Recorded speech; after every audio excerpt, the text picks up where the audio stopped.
They spun their third no-hitter in a week. Yeah, Florida State pitching has been so incredible the past week or so. Megan King with the no-hitter yesterday. Really excited to see what the freshman Kensi Herzog can do against a home run mindset in NC State. And she's getting ready in the circle now. Let's send it down to the field and get this matchup underway. And there you see Kensi Herzog in the circle, getting herself ready to go. Haley will go ahead and take a look at the keys for Herzog to have a good outing. Yeah, she's going to want to work ahead in the count, a drop curve combo. Her best pitch is arguably her changeup, which is very rare to say of a freshman. I think it's going to be a real key for her to use in multiple counts today to keep NC State off balance. 28 and a third innings of work, the ERA below 1 at .99. Plenty of upside here from a freshman. As we get set to get underway, Emerus Addison will call the balls and strikes at the plate for us. Ron Alexander will be stationed at first. Robert Guest will be stationed at third. A fantastic crowd on hand here as we take a look at the starting lineup, once again led off by Sam Russ, Nordberg, Morris, Johnston, Moore, Garner, Rizzi, Wagner, and Visser. Underway in Tallahassee, and it's a first pitch strike from Kensi Herzog to Sam Russ, who was one of two Wolfpack hitters to record a walk, and that was all they were able to manage off of Megan King yesterday. It was a leadoff walk to start the game to Sam Russ, and then a few innings later, Brigitte Norfolk would earn a walk of her own. We'll see Norfolk next. She's in the on-deck circle to count 1-1 for now to Russ.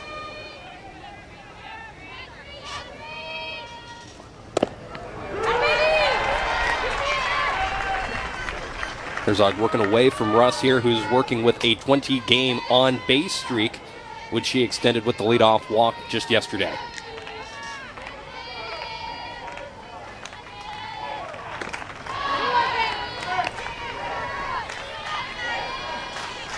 And Sam Russ is going to be key, setting the table for this NC State offense. You want to get a hit, get some momentum.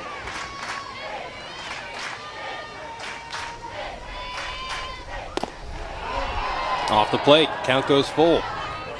So a carbon copy of the kind of at-bat that Sam Russ had yesterday, once again today.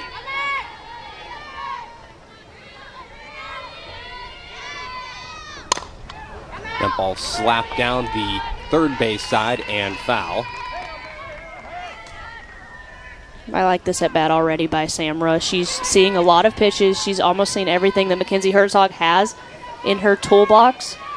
Haven't seen the off-speed yet. Got to wonder if you're going to see it at some point.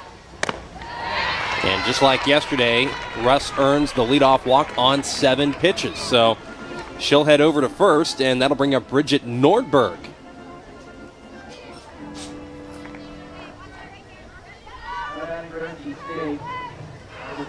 Kensi Herzog getting her first couple of tastes of ACC play last weekend against Notre Dame, and now this weekend against NC State. Nordberg, the home run threat, or the primary home run threat for this Wolfpack team, leads the conference in home runs with 12. She comes up empty, throw down to second, well out ahead of Callie Harrod. Russell stay in scoring position, but already the Wolfpack have something cooking.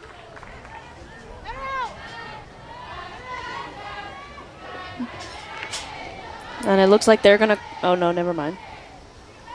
Switching wristbands? I thought so, too, and then I saw her pull the wristband off. Switching wristbands. I thought for a minute they had called her out for leaving early and she was heading towards the dugout, but just switching wristbands, making sure they're on the same page with the coaching signals. Quickly 0-2 is Nordberg, and just yesterday, 7-pitch walk to Russ, and the Nordberg went down on 3 pitches. The batting average at .363, the on-base percentage 100 points higher at .463. Same result both times. Well, that's a really big time out right there by Kensi Herzog, arguably one of the best power hitters in the ACC in Brigitte Norfolk. You get her to swing and miss at 3 straight pitches, really in the same exact location. Norfolk takes a big swing at this, but Herzog just puts a little bit too much movement on it. Swinging at first pitch is Logan Morris. Sophomore with a .275 batting average. He transferred in from USC Upstate from Sumter, South Carolina. On-base percentage at .348. 14 RBI. She has a runner in scoring position, only 1 out on the board. There's that changeup. And that's such a nasty pitch. You can tell right away that Morris sees it. Her knees kind of buckle That's a really, really tough pitch, especially in an 0-1 count.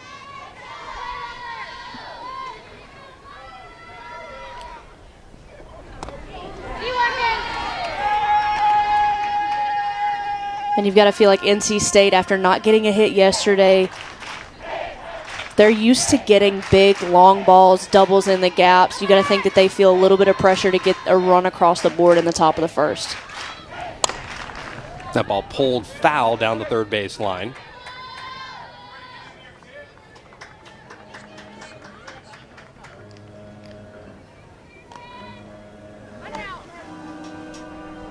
Jennifer Patrick Swift looking on from the NC State dugout. First-year head coach. An entirely new coaching staff in Raleigh as that ball is sent into shallow center. Didn't even get out of the infield as Sydney Sherrill steps on the bag to keep Russ at second with 2 outs now on the board. Take a look at that infield. It's Rock Benavides at third today with Callie Harrod and Sydney Sherrill up the middle. Carson Gordon on the other corner with Anna Shellnut behind the dish. Out in the outfield there you see Zoe Casas, who was the DP yesterday, playing out in left. Danny Morgan's in center, and Elizabeth Mason is back in right. And there's so many cool things that you can do with a lineup when you have a pitcher that can hit like Kensi Herzog. You can get a little bit more depth out there in that infield and in the outfield. That's why you see Rock Benavides getting the start today at third base. And then Danny Morgan in center when we saw Kensi Herzog play center field yesterday. 2-0 count here to Skylar Johnston, who was the DP yesterday for the Wolfpack. Batting average at .278 for Johnston.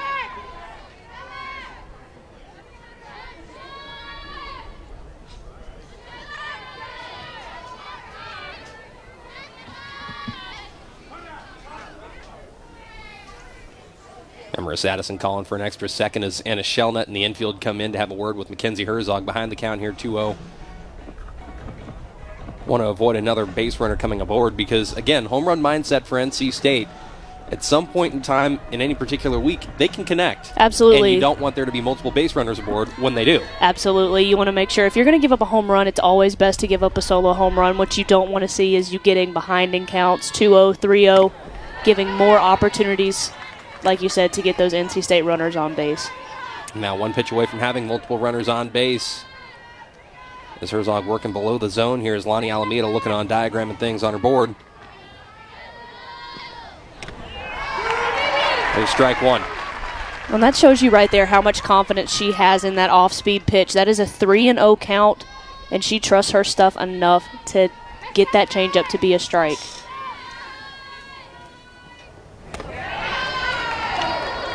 Looking for it one more time. Did not get the call, so now runners on at first and second. Both via the walk. We talked about it a lot yesterday with Florida State drawing so many walks off of Devon Wallace, but you could argue the same thing for this NC State offense. You don't want to give them any free passes. You want to make sure that they earn everything that they get. Get them swinging, get them missing, and use your defense to get out right here if you're Kensi Herzog. Jessica Moore, the senior from Northridge, California, stepping in as the DP today. She came in and pinch hit toward the end of game one. Her batting average at .219, an on-base percentage of .405. Behind the count here, 0-1. Now make that 0-2.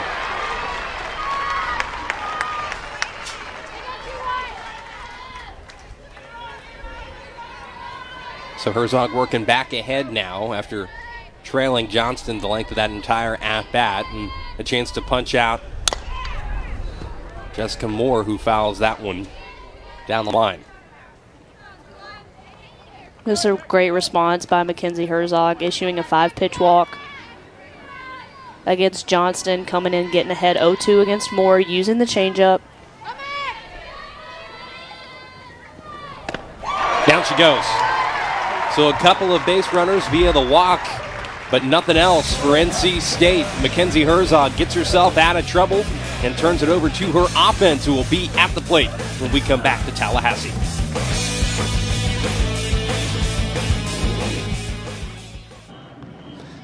Welcome back to Tallahassee here at Joanne Graff Field. The lady who built this program up, turned it into what it is, and Lonnie Alameda took the reins from there. take a look at Sidney Nestor and some of the keys for her to perform well here today. Yeah, she's going to want to get ahead using the drop ball and the curve ball, attack the strike zone early. We saw Devon Wallace yesterday get into a lot of trouble getting behind in counts and issuing free passes to Florida State. Want to make sure you let them earn their way on base and then use her off speed in multiple counts to kind of keep them off balance and mess with their timing. A couple of young pitchers getting the start here today in ACC play, both of them freshmen. And this is the lineup that Nestor will face, led off by Callie Herod, followed up by Carson Gordon, Sydney Sherrill, Elizabeth Mason, Danny Morgan, Zoe Casas, the two-way pitcher Herzog, Shellnut, and then Cassidy Davis will be the DP.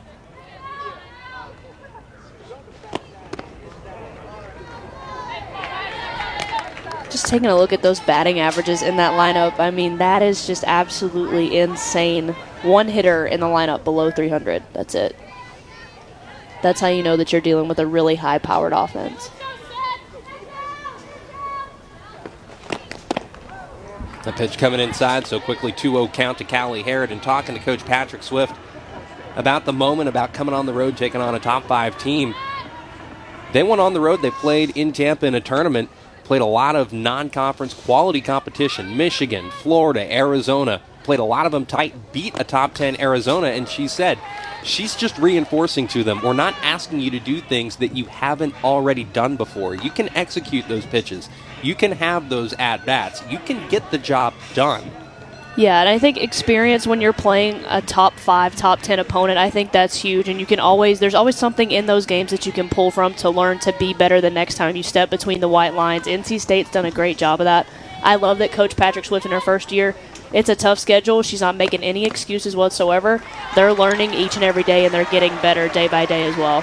One of the things she said she wanted to see a lot less of were those free passes, and just like yesterday, Callie Herod walks, and Seminoles have a leadoff aboard. Jennifer Patrick Swift, who was formerly the head coach at St. Francis University, led them to a couple of NCAA regional appearances in her last 2 seasons there. Led the nation in home runs last season. Did St. Francis.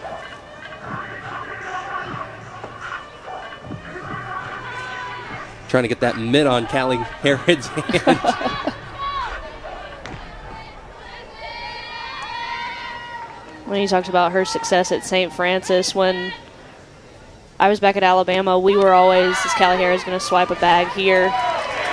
Remarkable speed. But when Coach Patrick Swift was at St. Francis, they were one of those teams that you kept your eyes on because you really didn't want to see them in a regional with all the firepower that they had. And I think Coach Swift is going to do an amazing job of really turning this NC State program into somebody that's going to be feared in years to come. And I would say you would know a thing or two about approaches to the plate and taking your aggressive swings and whatnot. The all-time batting average leader at Alabama, you know, that 447 mark. Got to swing. You got to swing the bat to hit the ball, right? I mean, we're talking home run mindset. I got somebody next to me who pretty much had one her entire career, right? It's home runs were accidents for me, I should say. I'm more of like a hit a single up the middle. Like that. Exactly just like Carson Gordon did right there. And plating a run just like Carson Gordon did right there. Perfect. Right on cue. No, that's a great swing right there by Carson Gordon. Callie Herod, this is what Florida State's all about. Yes, they can beat you with the long ball and they can beat you with doubles in the gap, but they can get a walk, steal a base, hit a single, and be ahead of you in a blink of an eye. Carson Gordon gets a pitch on the outside corner. She gets her barrel around it, just drives it right back up the middle. And there's no possible way that Rizzy's going to throw Callie Herod out at the plate. It's so vitally important for Florida State, too, with the consistency of Herod now at the plate that they didn't necessarily have earlier on in her career. You can take advantage of that speed now and create chaos on the base paths. Absolutely, and it's so tough to defend. Like we said, I think we've said this all weekend, but Florida State can beat you in so many different ways, and that's just a picture-perfect example of one of those ways. Sidney Sherrill quickly behind the count now, 0-2.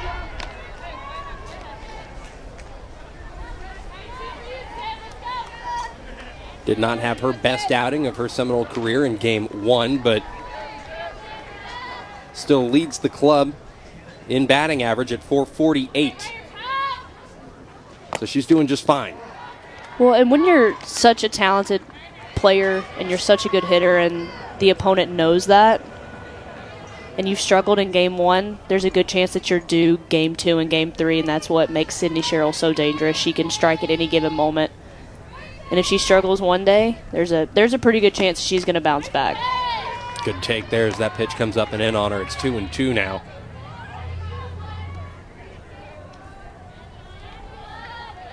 Not sure what's going on with the smiley face on the neck, but you see a lot of smiles over there in the Florida State dugout. I'm not sure why they would need one more on their neck.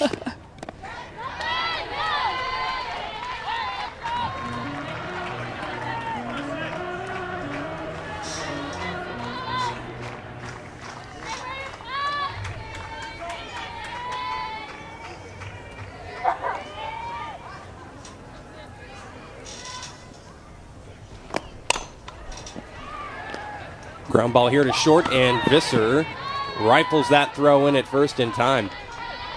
And I just got word, too, about the smiley faces.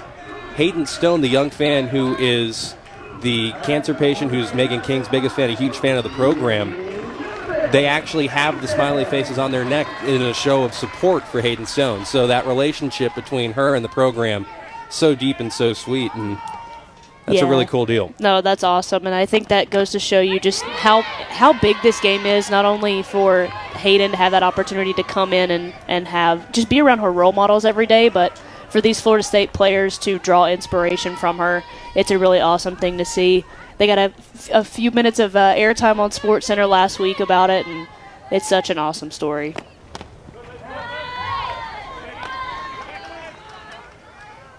Elizabeth Mason stepping up now to take on Nestor. 398 batting average, 486 on base percentage.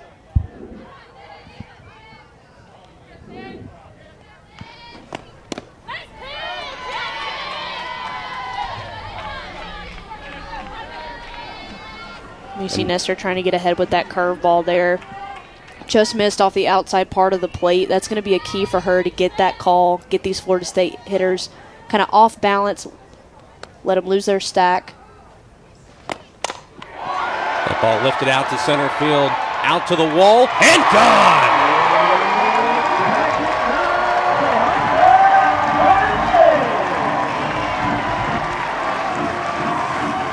Elizabeth Mason showing off the power that we saw all last postseason in Florida State's run to a World Series championship.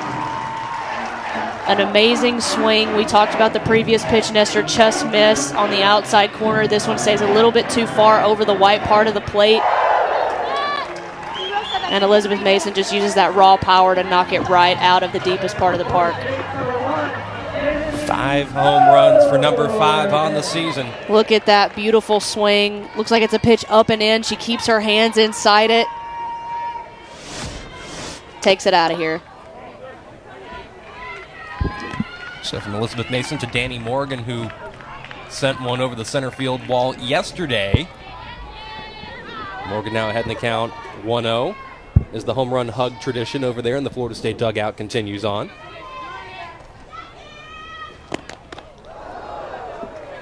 That one nearly clipped Morgan on the helmet. So a 2-0 count to her. Still only 1 out on the board for the Seminoles. Morgan with a 437 batting average, a 474 on base percentage. Hey, get this out here!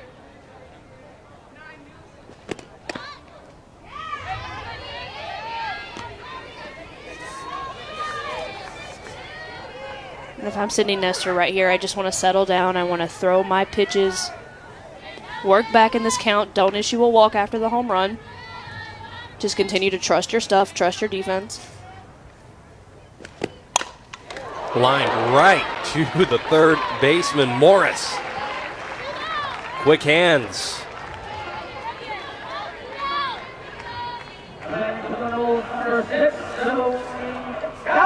They don't call it the hot corner for no reason.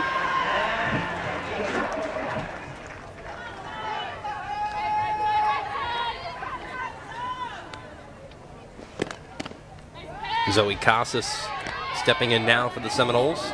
Senior from Rialto, California. .366 batting average, .409 on base percentage.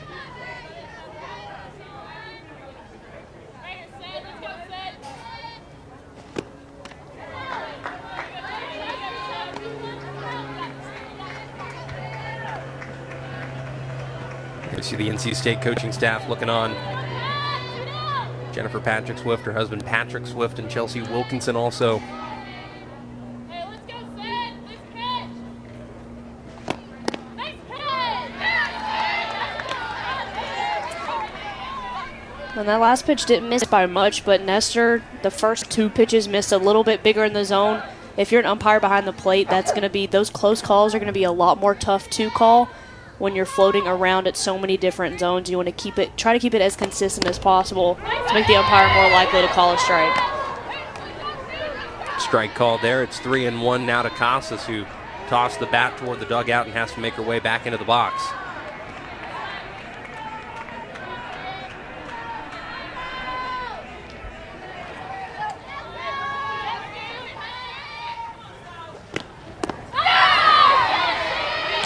Came around empty on the off-speed offering. It's now 3-2.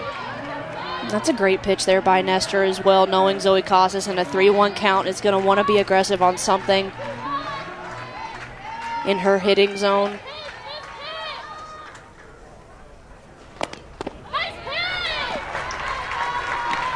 So Casas takes a couple of strikes, but then it ultimately earns that walk.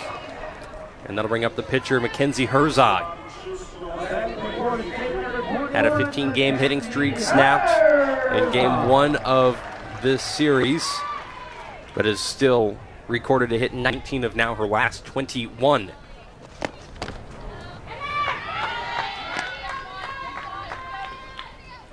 Freshman from Missouri City, Texas.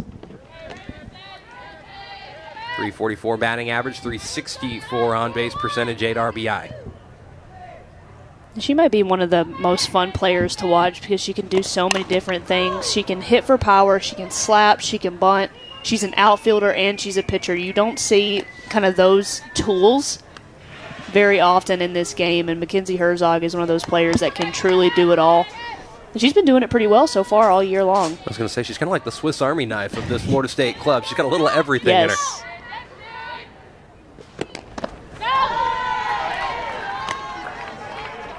2-1 count here to Herzog.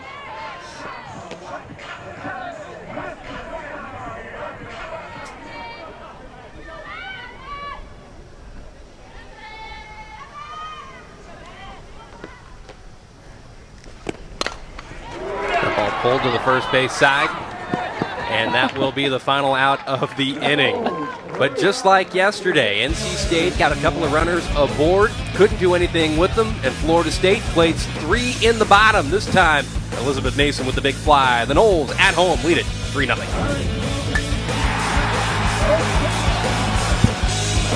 .3-0 the score through 1 here in Tallahassee. Kensi Herzog warming up to get set for inning number 2. We'll introduce the third member of our team, Tucker Pierce, who has more on Herzog.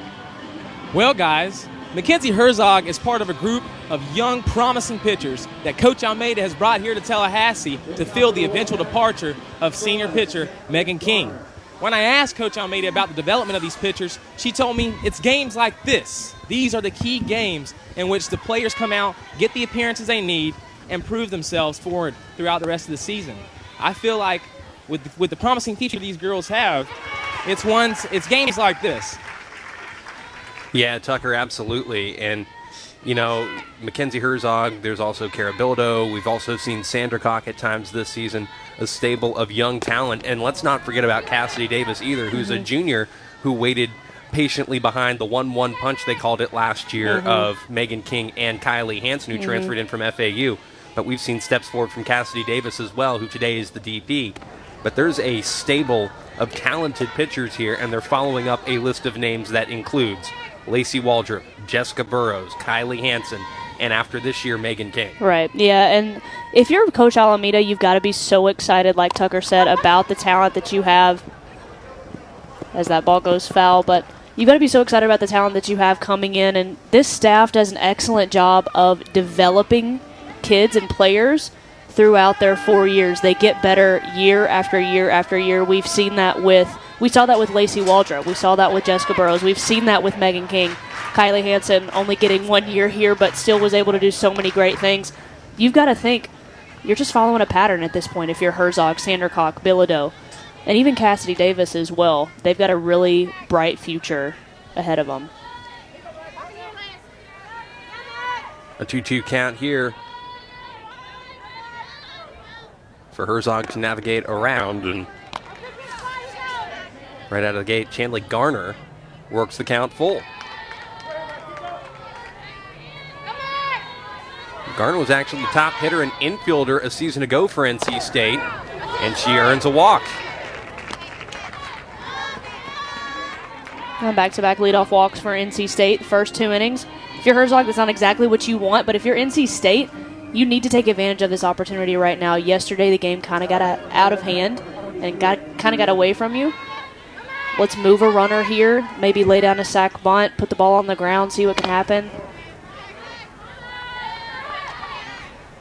And that'll bring up Angie Rizzi, who takes ball 1.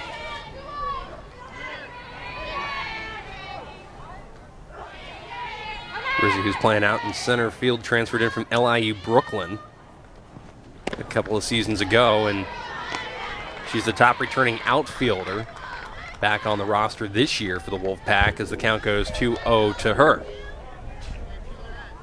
And that's a veteran move right there by Anna Shelnut, seeing she's got a freshman in the circle, having some command issues so far in this game, going out there, just talking to her, trying to calm her down,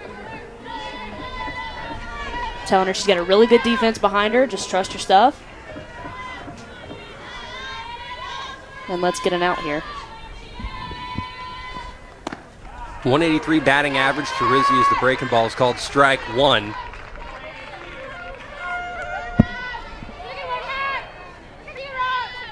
Rizzi actually got off to a really hot start this season with 5 hits in the first 4 games, but has cooled off a bit since then. But now looking at a good hitters count here, 3-1.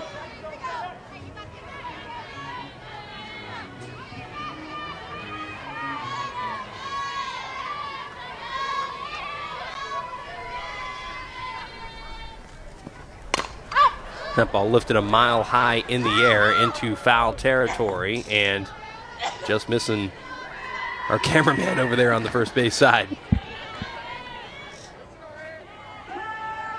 We might need to get these camera guys some gloves with all the balls that we've seen head their way this series. Maybe helmets, too.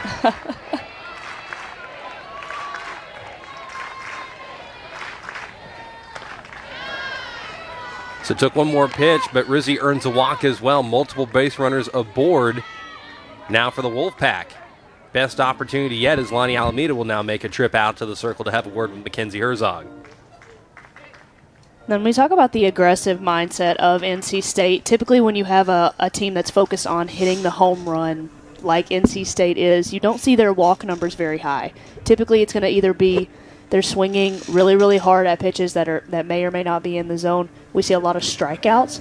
They've done a good job today of staying patient within that home run zone that Coach Patrick Swift has talked so much about. And they're really making Kensi Herzog work in the circle. Her pitch count's getting up there in just 2 innings of work, and so far it's worked out pretty well for him. That was another thing Coach Patrick Swift was saying, I like the aggressive mindset. We're really going at a lot of pitches, but we're going after pitches that we can't do anything with. And moving forward into today, she wanted to see them have more discipline, laying off certain pitches down low in the dirt, all that good stuff, and really key in on that home run zone, if you will, and commit to it the way they have been.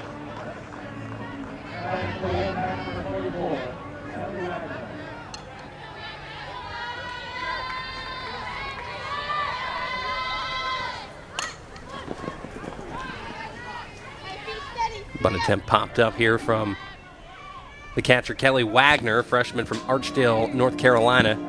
207 batting average, 288 on-base percentage.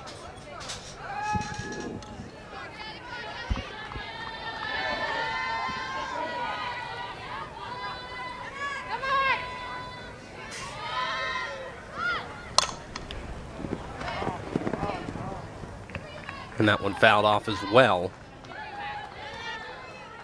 So 0-2 the count. And that's tough right there if you're Wagner, knowing that your job is to get this sacrifice bunt down. Now you're down in the count 0-2. There's still plenty of different ways to move the runner here, so you can't let those first two pitches kind of creep into your mind. Hit something to the right side, at least advance that runner at second base over to third. And now 0-2 decided to swing, and she goes down swinging. That's a big time out for Kensi Herzog. Her ball moves so much, especially for a freshman. It can kind of be tough. Sacrifice bunting, I think we make look really easy. A lot of good players make it look really easy, but it's not an easy job to do, especially with how much the ball moves from Herzog in the circle. And that'll bring up April Visser, the freshman from Utah. Trying to get that bat to work, but defensively, I was talking with Coach Patrick Swift about it earlier today. Second to none, the way she attacks, the way she has that range of motion, moving to the left, to her right, decisive with her throws, instinctive diving on top of balls, keeping them from getting into the outfield. She said she's not leaving that shortstop spot anytime soon. Yeah, she's a gamer. She's a competitor, and as a freshman, that's a big deal when you're playing shortstop for a Power 5 program. And I think the more she's around great coaching like Coach Swift has on staff there at NC State, she's only going to get better at the plate. That one came up and in and actually clipped her on the arm, so the bases are loaded with the HBP to April Visser. Then Visser's got that elbow. It's a little bit close to that chalk line, and it just barely grazes that arm guard she's got on there. And if you're Visser, that's pretty much all you can ask for at that point. Getting on base, advancing the runners. Now you've got one out, bases loaded. You've turned the lineup over. Now you've got Sam Russ coming up to bat. So Chanley Garner, Lizzie, and now Visser, all on the bases. First time either side has had the bases loaded today, and it's NC State.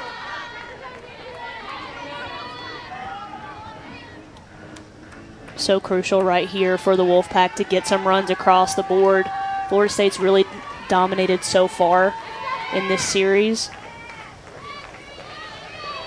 And lost in all that, the fact that the order turned over now to Russ, who walked back in the first as that throw gets over Herzog's head, and Callie Harrod, the speedy shortstop, charges over, gets on top of it, and Garner doesn't even think twice about trying to scamper into the plate.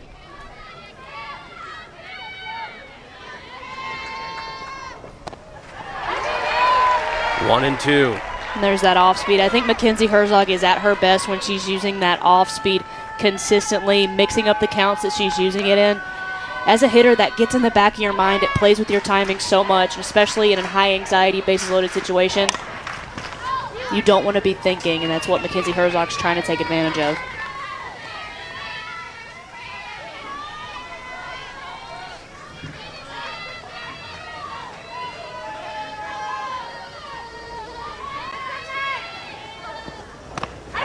Down she goes. Still one more bullet left to dodge if you're Kensi Herzog, but this was a huge pitch against a really consistent presence at the plate. That's a great rise ball by Kensi Herzog right there. Typically works down in the zone a lot, but we saw Megan King yesterday using that.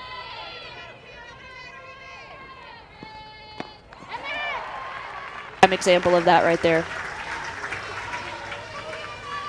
And that'll bring up Brigitte Nordberg, who transferred in from Maryland.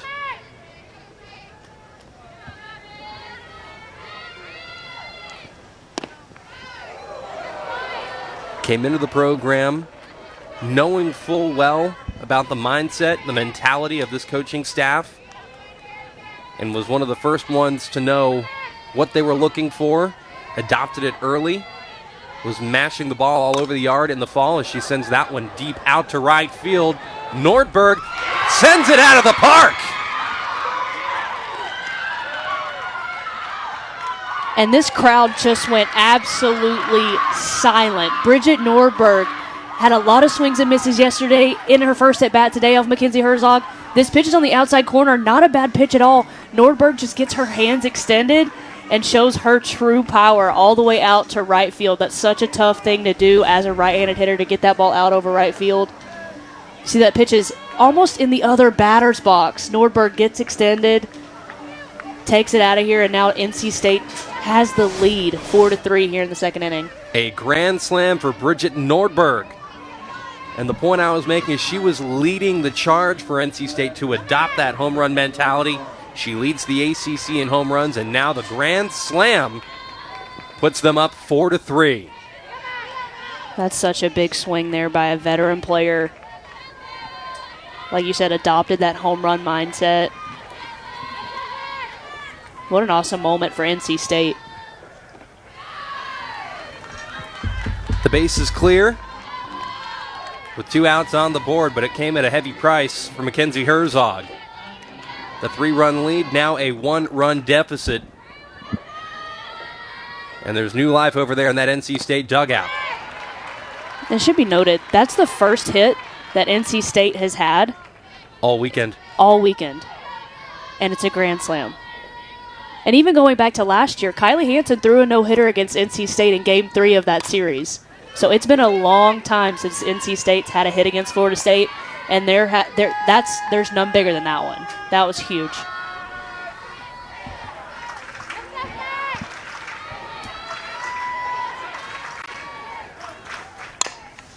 That ball pulled to the third baseman, Benavides, and the call is going to come across that it was foul, so it trickled over the chalk. Logan Morris will see another pitch.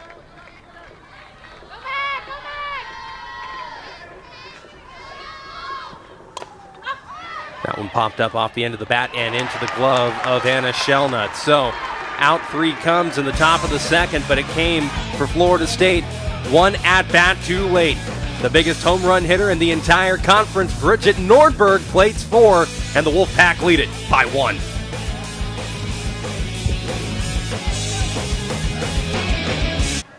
Brigitte Norfolk got NC State on the board in a big way. Their first hit of the weekend, a grand slam by the junior right fielder. So they lead it 4-3 here as we head to the bottom of the second in Tallahassee. Both freshman pitchers struggling, donating a handful of walks. And NC State with 1 swing of the bat able to take advantage of all those opportunities. And let out a lot of frustration from being no-hit the last 2 times they saw Florida State. The Sunday game, as you mentioned, right before we wrapped the top of the second, where Callie Hansen threw a no-hitter in Raleigh. And then game 1 here, where Megan King threw a no-hitter in 5 innings last night. And NC State using that momentum from the last inning. You hit the grand slam, now you're up. You got to think Sidney Nestor in the circle is feeling a little bit more comfortable and confident, knowing her bats are starting to come alive a little bit in the dugout. That should allow things to kind of get a little bit more free. And NC State can play from ahead for the first time this series. Check swing there from Shellnut. She'll foul it off. It's 1-1.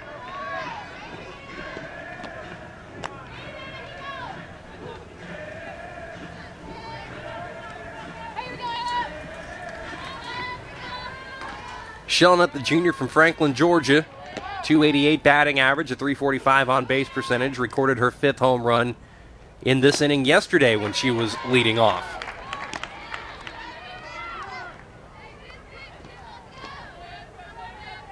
All season, Anna. That's the mantra this year for her.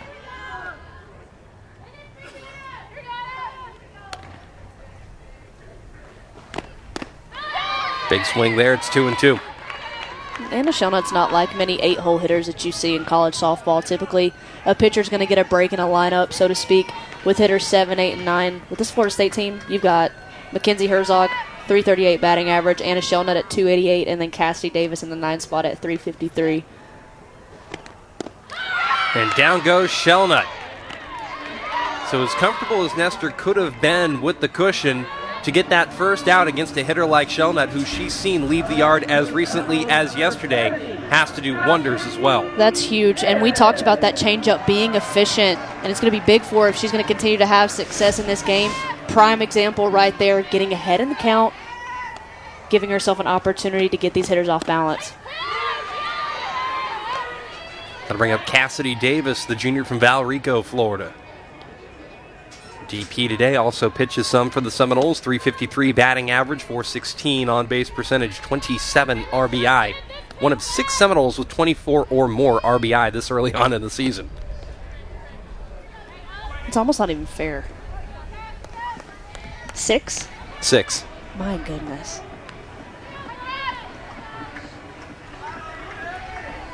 That's what makes them so dangerous. They can beat you 1 through 9. They're so deep, so powerful, can beat you in so many different ways. Most college teams, you have 1 or 2 big hitters that you have to worry about in the lineup. For Florida State, you've got to worry about 1 through 9, really 1 through 12, arguably, if you look at all of these batting averages. Even players that aren't getting the start today have been producing. Just remarkable what this staff has been able to assemble here in Tallahassee.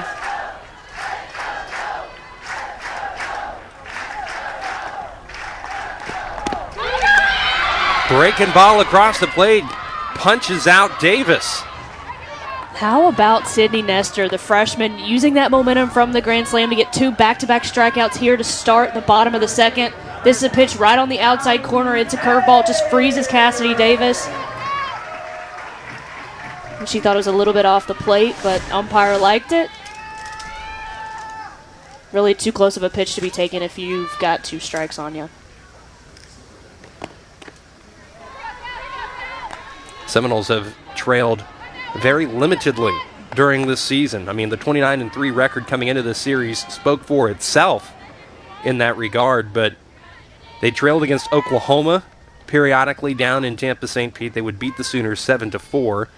They trailed Lipscomb 1-0. They've trailed Dartmouth 4-0, and they've trailed against Arizona. And then, of course, there's the losses to Arizona and Notre Dame and the loss to Grand Canyon, the 3 losses, of course, in which they've trailed. But those periodic stumbles along the way, there's only been about 3 or 4 of them in games that they've gone on to win. So the Seminoles haven't had to come from behind very much. They jump on the board quickly and early.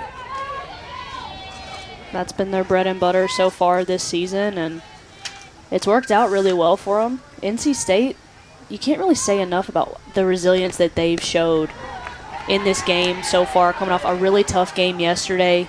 They've just come out swinging, and all of a sudden, with 1 swing of the bat, really, from Brigitte Norfolk, a few walks here and there by Kensi Herzog, 1 swing of the bat completely changed the momentum of this game. And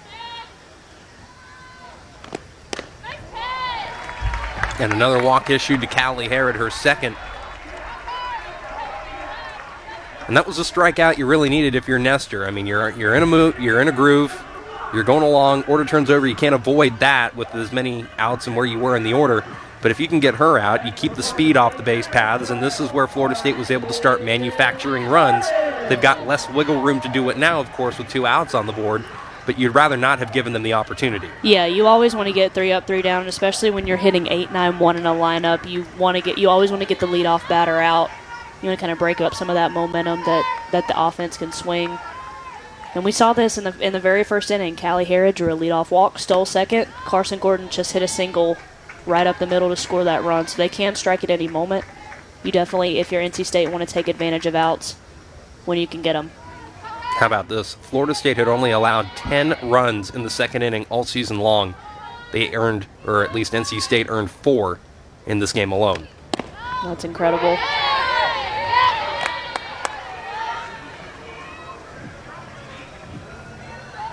Carson Gordon with the RBI base hit. That plated Callie Herod from second. Got the scoring going here today. Now she's ahead in the count 2-1.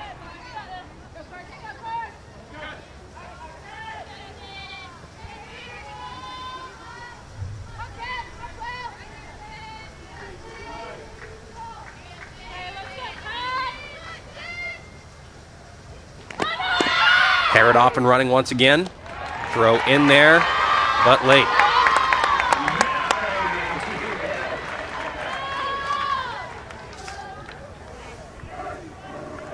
It was just Callie Herod showing off the speed that she's really shown off all year long.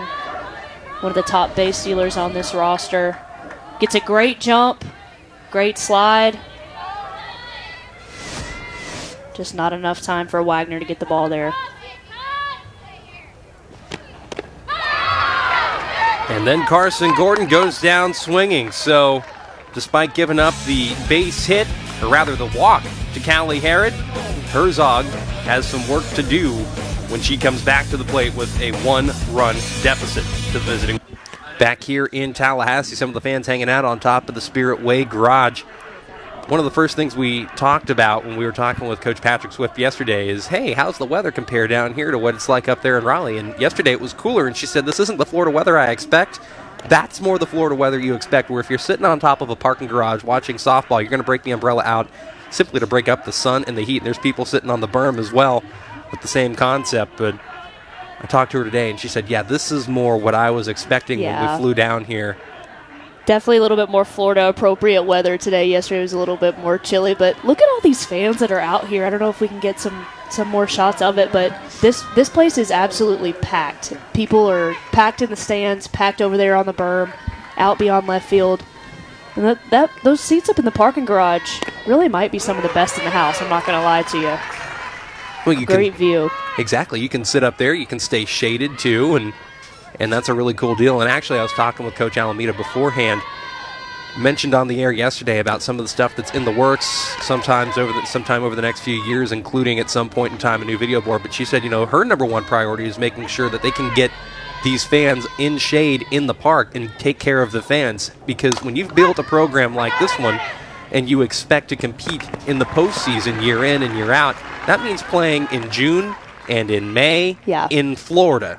And it's going to be vitally important when you start getting into those summer months to try to keep these fans and take care of them. And if that doesn't scream Lonnie Alameda and sound like Lonnie Alameda and her priorities and whatnot, making sure the fans are taken care of and making sure everybody's taken care of, I don't know what does. Yeah, that's awesome. And when you talk to Coach Alameda just off the field, she's so big on growing the game, continuing to grow the game and push the game. And part of that is taking care of the fans, just like you said. Fans want shade when they come to the ballpark in May and June. I don't blame them. It's really hot here in Florida. But they've earned it. As a program, they've put themselves on the map year after year, winning a national championship last year. This program is only going to continue to get better. It's only going to continue to grow. And these loyal fans are a huge part of that. Good response here from Kensi Herzog. A couple of quick outs. That's really impressive as a freshman. She's going up and in again. Beautiful pitch there on the inside corner. Jumps right over the hitter's bat. A lot of times you don't see that with freshman pitchers. They give up a big grand slam, so momentum gets back on the other side. Things can start to get out of hand pretty quickly. Kensi Herzog's done an excellent job of responding this inning. Quickly 0-2 is Garner. Garner walked back in the second. She'd come in to score on the grand slam from Norberg.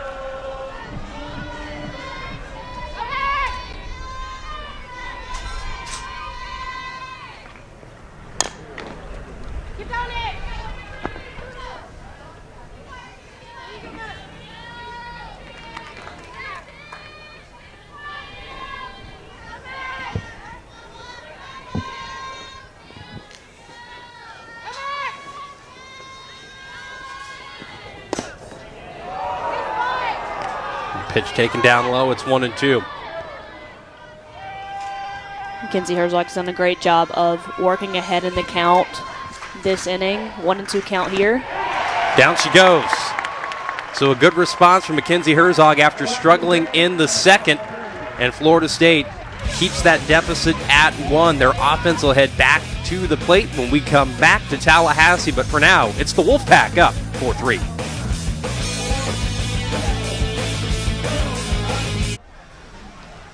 The tomahawk chop in full effect as we got ready to come back on the air.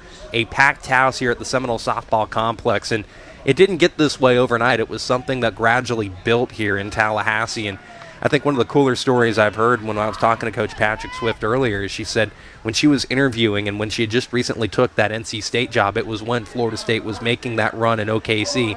So she said within days of taking the job, she had the opportunity to say to potential recruits, hey, the national championship trophy belongs in the ACC right now. It's here. And if you want to compete with teams that are capable of winning it, if you want to be capable of winning it, the time is now to join the ACC. And she said it gave her chills then watching what Florida State did. And she said the state of the ACC and its constant rise, and as they continue to take the baby steps and I don't want to say legitimize themselves, but ascend the mountain, if you will, in terms of with the other Power 5 conferences.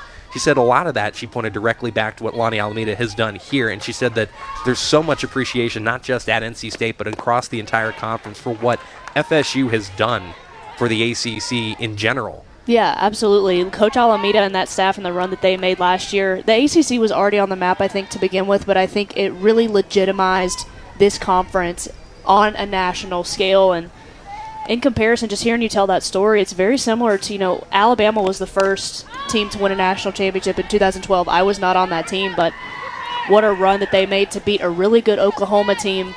Florida State beat a really good Washington team in the final series last year, and that kind of really put Alabama and the SEC really kind of on the map and legitimized them as a conference. And you've got to think it's going to be the same way for the ACC. They're getting a lot more depth in this conference. You've got a lot of great teams in North Carolina. NC State is a program that's on the rise. Virginia Tech is ranked in the top 25. Duke is a program that's coming on the rise. Clemson's getting a program in 2020. And Florida State just won the national championship. This is a conference, I think, that's going to be here to compete moving forward. Yeah, it's certainly one to watch. And I was going to say, Clemson building up all their facilities and getting themselves in the game. The rest of the ACC foes, you mentioned Duke.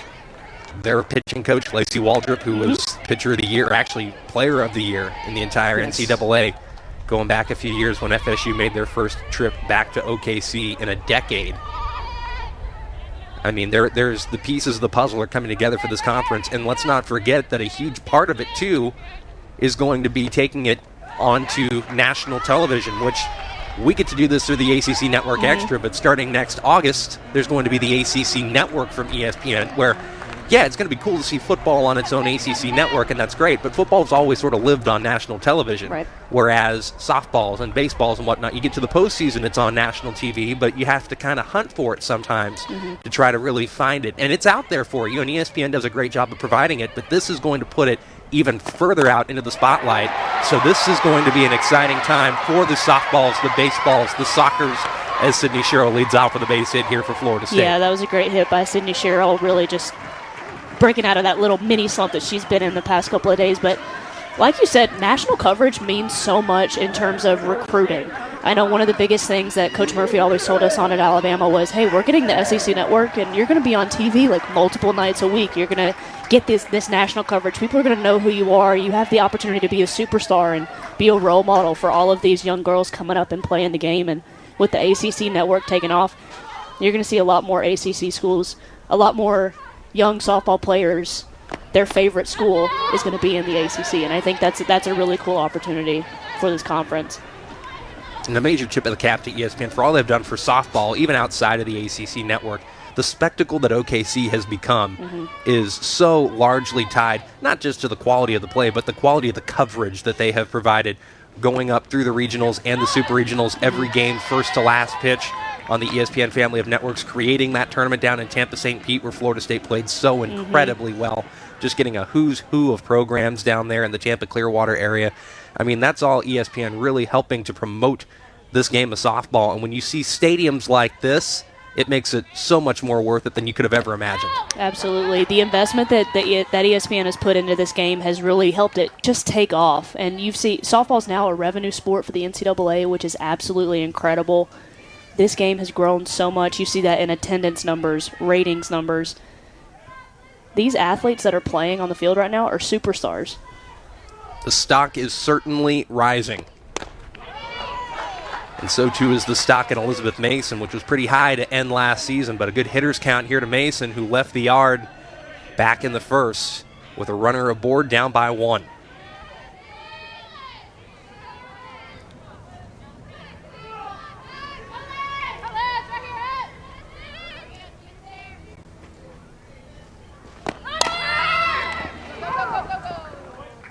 They started Sydney Sherrill on the hit and run, but that ball pulled foul, so she'll make her way back. I like that aggressive call there by Coach Alameda. A little hit and run with your 3-hitter on first, your 4-hitter up to the plate. Hitters count. Nestor tends to keep the ball in the zone, so you're not running a risk of a hard line drive.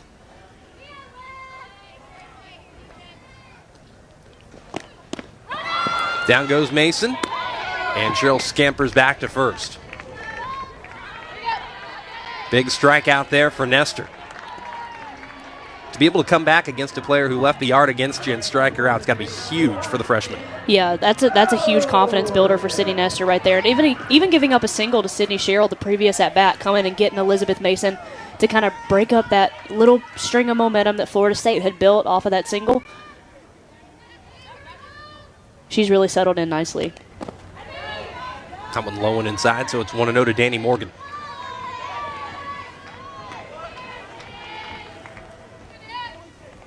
Line out back in the first to the third baseman, Logan Morris.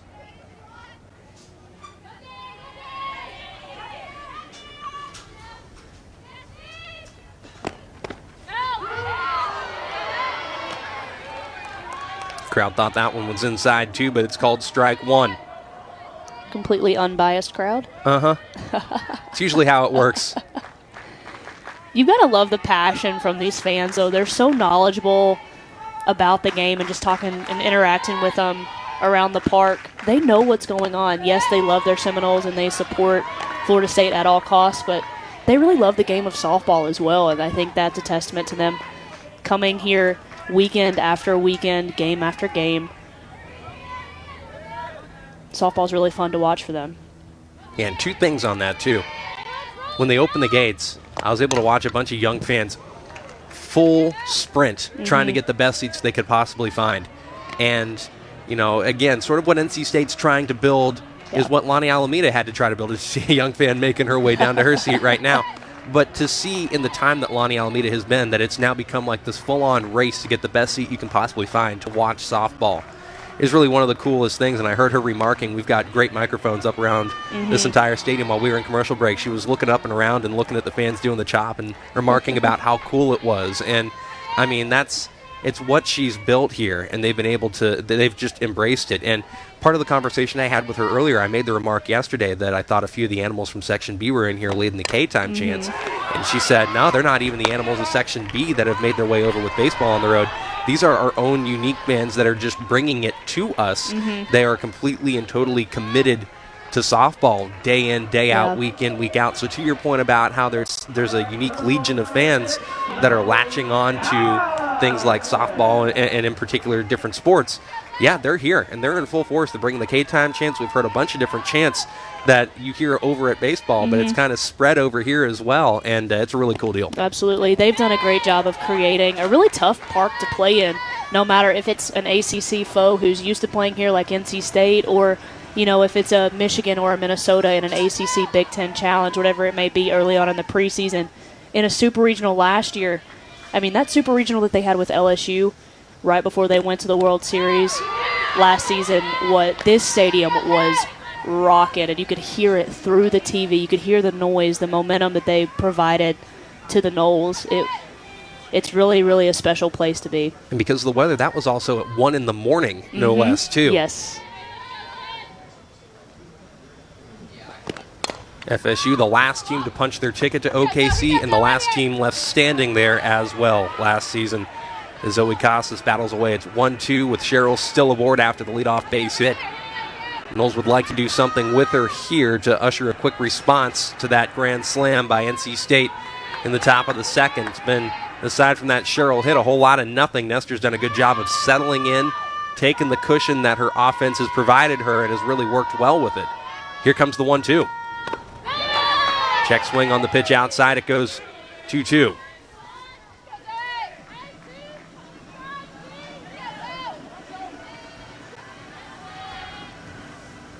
Nestor's doing a really good job of mixing her pitches right now. I think it's getting these Florida State hitters in a position where they're guessing pitch after pitch what's coming next. She's keeping them off balance. She's using the changeup. She's getting ahead in counts. And so far it's working really well these last few innings. Count goes full. Kensi Herzog is in the on-deck circle.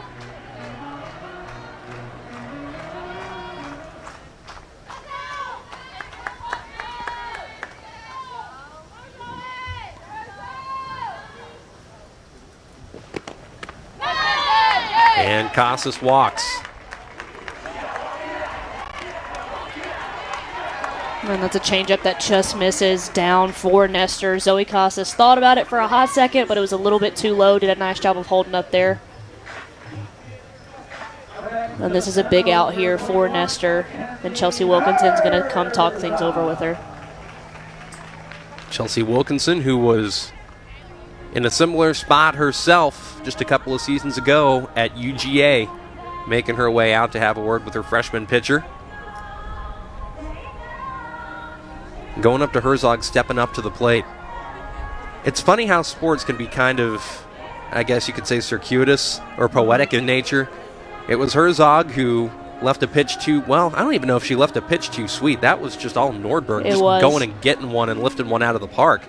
But she was the one in the circle when a grand slam left the park, and now she's the one who steps up to the plate and has a chance with runners aboard to atone for that and give her team the lead back. It's funny how sports seem to work that way. Yes, there's always some sort of story to be told, and there's always a game within a game.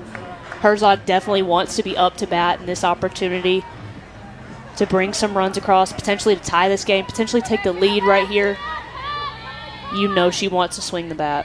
19 hits in her last 21 games. Pitcher on pitcher here in Tallahassee.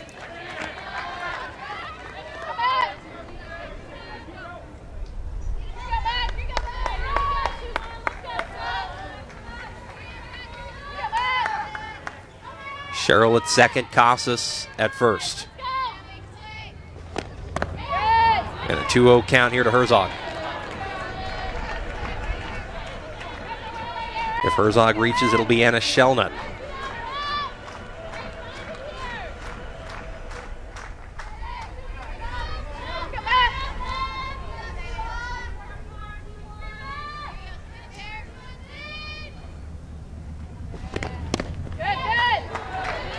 Came in on her. And it's so important for Nestor right here to work back in this count. Knowing the history that Anna Shellnut has, the ability to get hits in clutch situations, you definitely want to go right at Herzog here. You need this out. Trust your stuff and continue to work back in the count. Pitch on the outside third of the plate. Still a hitter's count here to Kensi Herzog.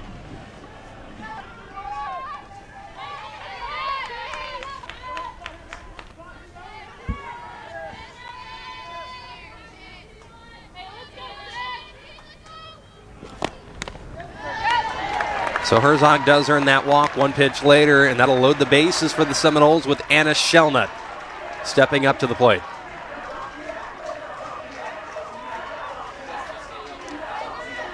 Just 4 combined hits between these two teams in the first 3 innings. And when we're talking Anna Shellnut, the first hit for Florida State yesterday came in the form of an Anna Shellnut leadoff home run back in the second. Anna Shellnut said this before, but one of the most dangerous 8-hole hitters that you're going to find anywhere in college softball. The ability to just hit a home run, any count, any pitch. She's been really good in postseason clutch situations. That's why she earned the nickname Postseason Anna. And I think we're going to see a pitching change here.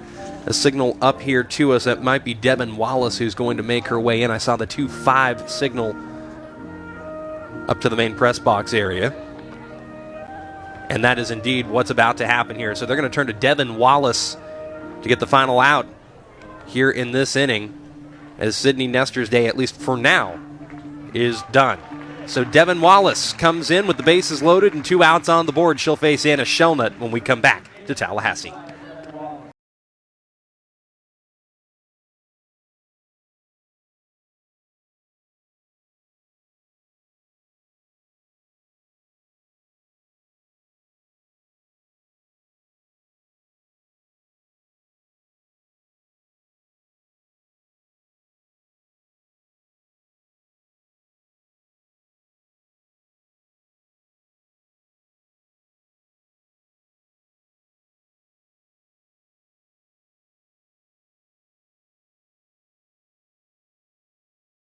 22nd appearance of the season for Devon Wallace with the 2.32 ERA through 87 2/3 innings, given up 62 hits, has walked 36, but has also struck out 96.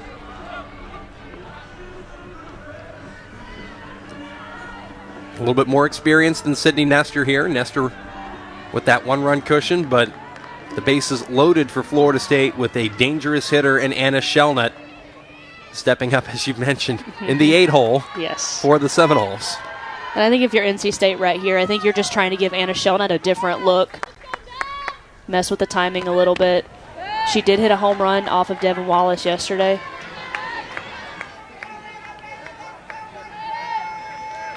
But you don't want to give her a second look at Sidney Nestor, especially with the bases loaded.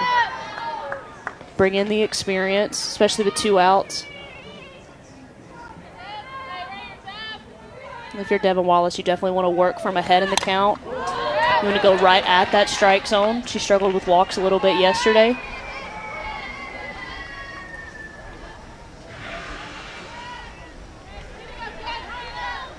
Both teams have earned their fair share of walks today after the leadoff base hit for Sydney Sherrill. A couple of outs recorded by Sydney Nestor. Made quick work of the next 2 she saw, but then walked Casas and walked Herzog.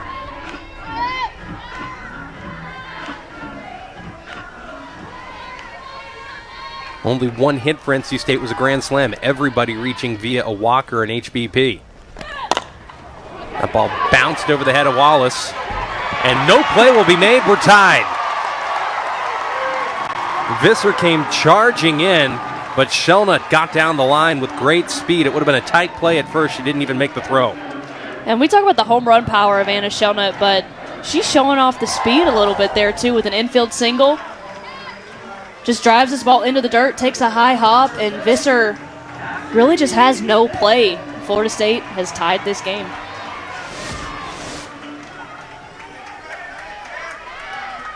And that'll bring up the DP, Cassidy Davis.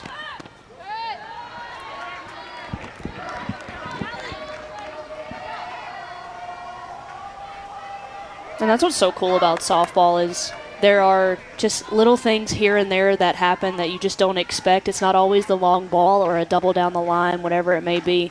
Sometimes it's just putting the ball in the right spot, a seeing eye single, if you will, that can really get momentum back on your side and work things out in your favor.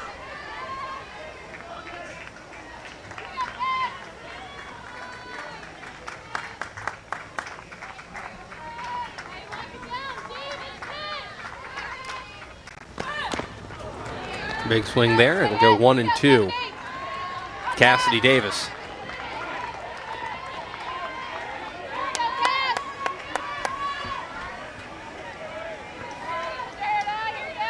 So 2 outs on the board. Florida State generates a couple of 2-out walks. And that seeing eye single that you referenced from Anna Shelnut to plate Sydney Sherrill. Now the count 2-2 to Cassidy Davis. So crucial right now for Wallace to get this out. You definitely don't want to give Florida State the lead back. You've got 2 strikes. All it takes is 1 pitch to get out of this jam. And there's that 1 pitch they were looking for. Cassidy Davis goes down swinging, and the Noles leave him loaded, but not before 1 run comes in for the Noles. We are tied again in Tallahassee, the 7-8-9 for NC State. 2 up. Just across Spirit Way from the Seminole Softball Complex is the Seminole Beach Volleyball Program. Perennial contenders for national championships, with the national runners-up this past year out in Gulf Shores, Alabama. A lot of fantastic players on that beach volleyball team, one of which, if you ever get the chance to watch the Seminoles indoor volleyball team, they have an outside hitter on the indoor court, Peyton Caffrey, who's also playing beach this year. Unbelievable talent. We talk about Kensi Herzog as a utility player. Yeah. That's something special if you can go from indoor to outdoor. That's pretty cool. Talked about the Florida weather being back in full swing today. Great day for beach volleyball, and then right next to it is the track and field complex, where I believe there's a high school track meet going on. I saw some kids from local high schools, Childs and Leon, over there at the Mike Long Track Complex as that ball is bounced over the glove of Herzog. Sherrill covers ground and rifles that throw into first. 1 up, 1 down. Sidney Sherrill makes this play look easy, but that is not an easy play to make. She's got to go almost all the way to second base, fields that ball on a short hop, and fires it over to first. Incredible defense there. And it's a center fielder charging down the line, too, so you know she's got plenty of speed. So for you to be able to beat her says a thing or two. Here's the catcher, Kelly Wagner, who struck out back in the second. Off-speed strike.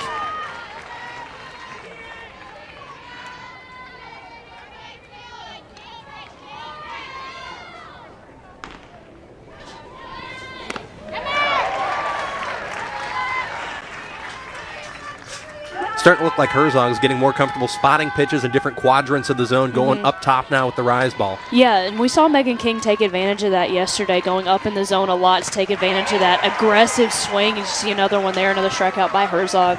Taking advantage of that aggressive mindset that NC State has. It's so hard when your mentality is to hit a home run, to hit the long ball. It's so hard to lay off of that up pitch, and if it's got even just a little bit of movement on it, these NC State hitters are going to get right underneath it. And really, after that grand slam, Herzog has arguably thrown the best that I've seen her throw so far in this young season. She settled in nicely, and she's clicking on all cylinders right now. And young players are going to need those kinds of things. The little bobbles, the little mistakes, to right the ship, to deal with some adversity a little bit, because the only way you're going to learn how to handle it is to have to handle it in the first place. Absolutely, and she's done a great job. There's always going to be some sort of adversity that you're dealing with within this game. That it's a game of failure. Softball is a game of failure. It's a game of inches. Sometimes things just don't go your way, and really that grand slam pitch, and I guarantee you that's what Coach Alameda told her. Brigitte Norfolk hitting that grand slam, it wasn't a bad pitch. It was a good hitter taking advantage of something that was around the strike zone. And she just happened to get all of it. But Herzog has really used that. She's kind of flipped her mentality a little bit. She's coming right at these hitters. She's getting ahead in counts like you see her there with a first pitch strike. Nice punt there from Visser. And Shellnut throws a strike in time to get her out, maybe by half a footstep. Seminoles will take it, though. Their offense will try to carry that momentum into the bottom of the fourth when we come back to the Seminole softball complex. Bottom of the fourth inning here in Tallahassee with NC State and number 4 Florida State tied at 4. Fours are wild on that graphic there. 4 runs apiece, a 4 in the hit column, a 4 by Florida State's name, bottom of the fourth. Goodness gracious. Got a lot of fours of brewing.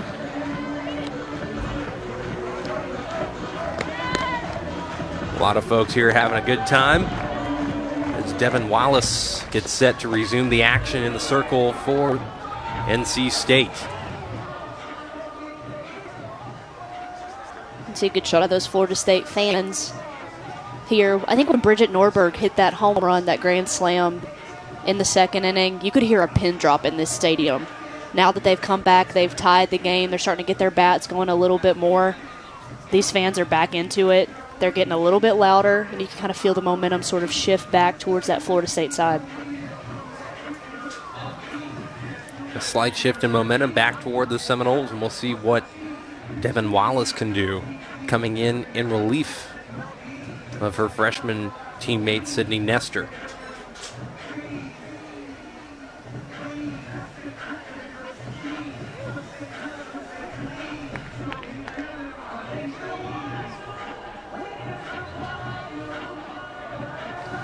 It looks like another pitching change is in order here. No? I think they were waiting on I think Visser was a little bit shaken up after that bunt attempt that got her out in the top of the fourth. She took a little bit extra time to get out to shortstop, making sure she's all right, getting checked out.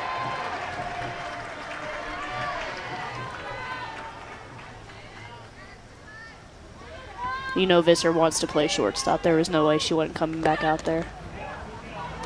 No, it's a gamer right there. Yeah.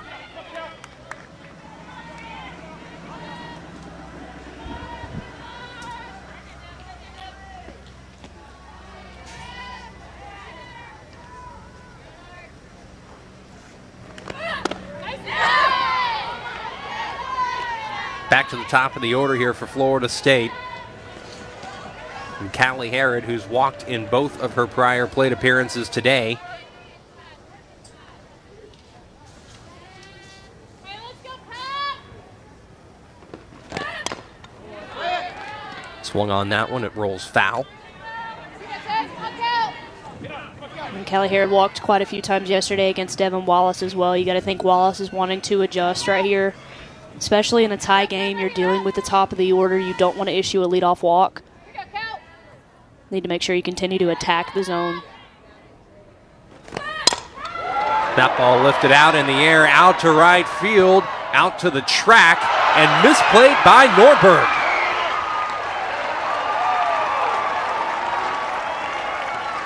It looked promising off the bat. I'll tell you what, the wind started to blow in from right, so I think it held it up a little bit. It caught everybody, I think, including Norberg, off guard, and she wasn't able to keep the glove underneath it. Yeah, and that's a tough play to make. You're dealing with a wind. Sun is out there as well. She's at the warning track. Obviously a high-pressure situation as well.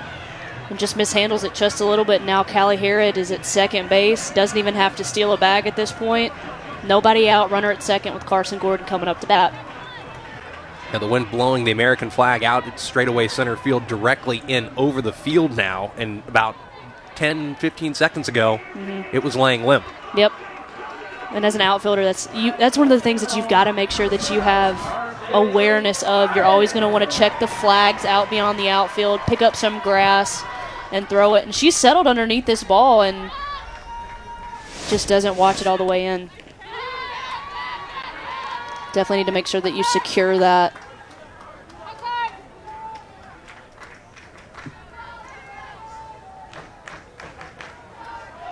Just a play that you've got to make. So Herod reaches on the error by Norberg. And now Carson Gordon bounces it deep into the hole, and she will reach safely.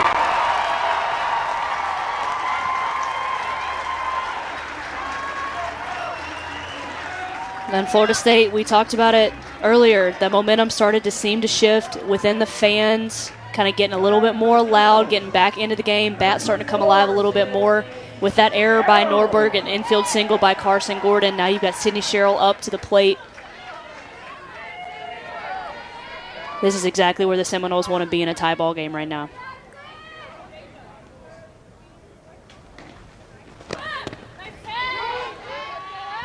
Backdoor pitch on Sid Sherrill.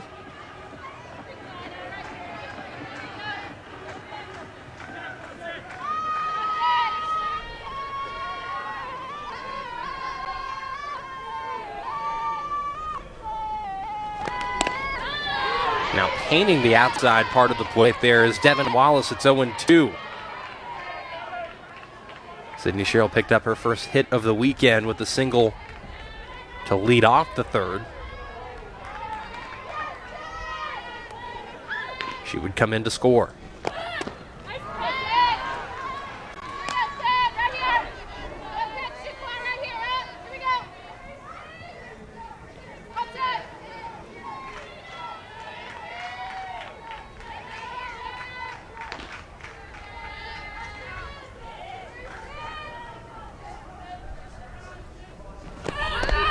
Gordon off and running, and there will be no throw down to second. You can do a lot more harm than good in that case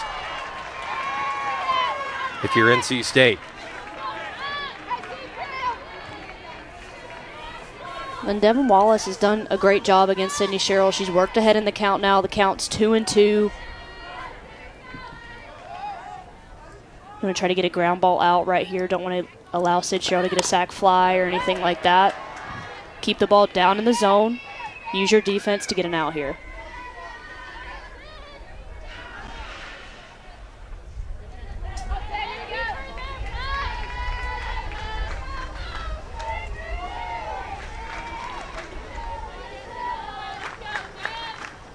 Two-two. Lifted out to left field. Herod will tag up and will come home. Relay coming in, and it doesn't have a chance. Florida State leads at 5-4.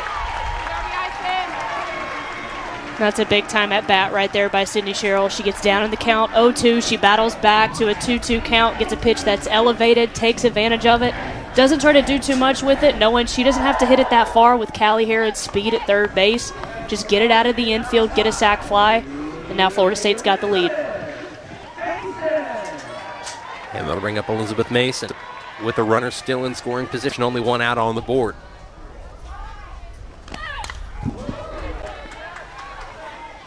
Fouled it off the end of the bat. It's 0-1. You mentioned the speed of Callie Herod. Carson Gordon, number 3 in FSU history in stolen bases, too. So she's not half bad herself on the base paths. Definitely not. Speed is definitely a thing for this Florida State lineup. We talk a lot about power, but they have a lot of speed to go with that, and that's arguably what makes them so dangerous. They do an excellent job of putting themselves in position to get timely hits, get big-time RBIs, and you couple that with the great pitching staff that they've assembled, it's a really tough team to beat, especially at home. That ball lifted high in the air, but foul over, and then, yes, over the Seminoles hitting facility.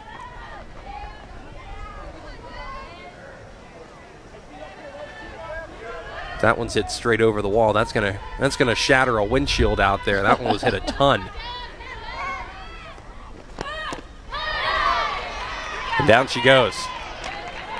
Excellent response there by Devon Wallace. Drop ball down in the zone, gets Elizabeth Mason. After you give up the lead, had some defensive miscues. This is a big-time pitch right on the outside part of the plate. Just drops right underneath Elizabeth Mason's barrel.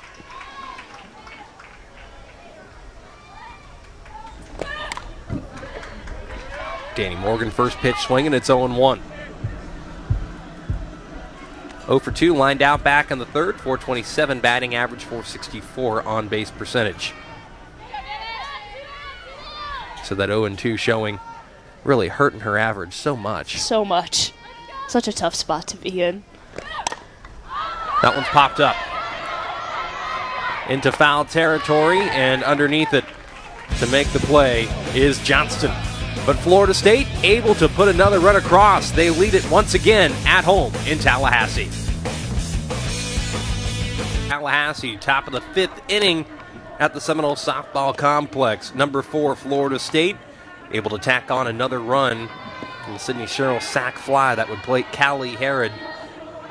And as winter turns into spring, you're starting to see some of the flowers bloom here in March. Fantastic time of the year, too. Conference play getting started in baseball and softball season. The NCAA tournament and women's basketball tournament as well taking place. When basketball winds down, the NBA Finals kicks into gear, but before that, you have things like the Masters coming up, too. It's such a fun time for just about, if you like any particular sport, this stretch is really the time for you. And, you know, football fans would typically say, we don't have anything. But now there's the AAF that's going on right now. Exactly. Which seems to be a trendy thing, and you even have college spring games as well. Yeah, that true. you can have a weekend to go to your favorite college program. But yeah, spring is definitely the best time to be a sports fan. Weather's starting to turn around. Outdoor sports are starting to kick into gear. Softball's getting right into the heat of conference play.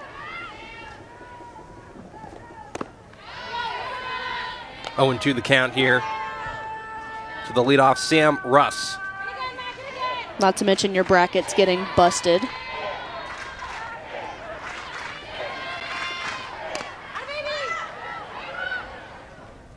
Popped up and into the glove of Benavides, and that will bring up Brigitte Norfolk.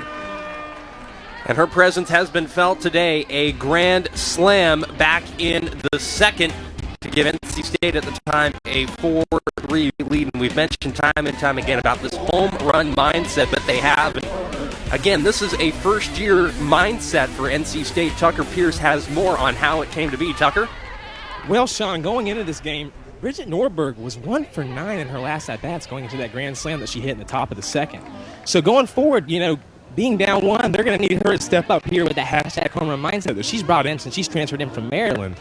And it's something she's believed in from the beginning, and the girls are following suit. And as she steps up the bat here, she's going to see if she can find that same zone she saw last time. Yeah, and then Tucker, you were telling me also that this was actually something that the slappers is really where this gained traction. There's a couple of players that were slappers originally, and when they started hitting home runs in the fall, that's where Coach told you that this home run mindset took hold? Yeah, man. She told me that in the fall, the slap hitters were the one that were stepping up. They were the ones hitting the long ball. And for her to step in as her first-year head coach, she needed the girls to believe in that mindset. And so for her slappers to do it, she looked at them and said, if they can do it, anybody can do it.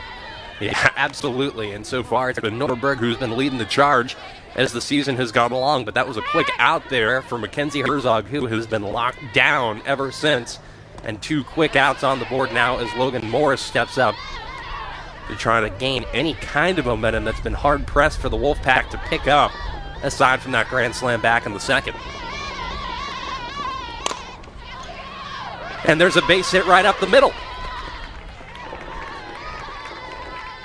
That's a good job there by Logan Morris, getting the second hit of this game. Just gets a pitch that's on the inside part of the plate. Does a good job of keeping her hands close to her body, allowing the barrel to get to that ball, and just drives it right back up the middle. And if you're NC State, that's huge right there. You don't want to give Herzog another 3-up, 3-down inning.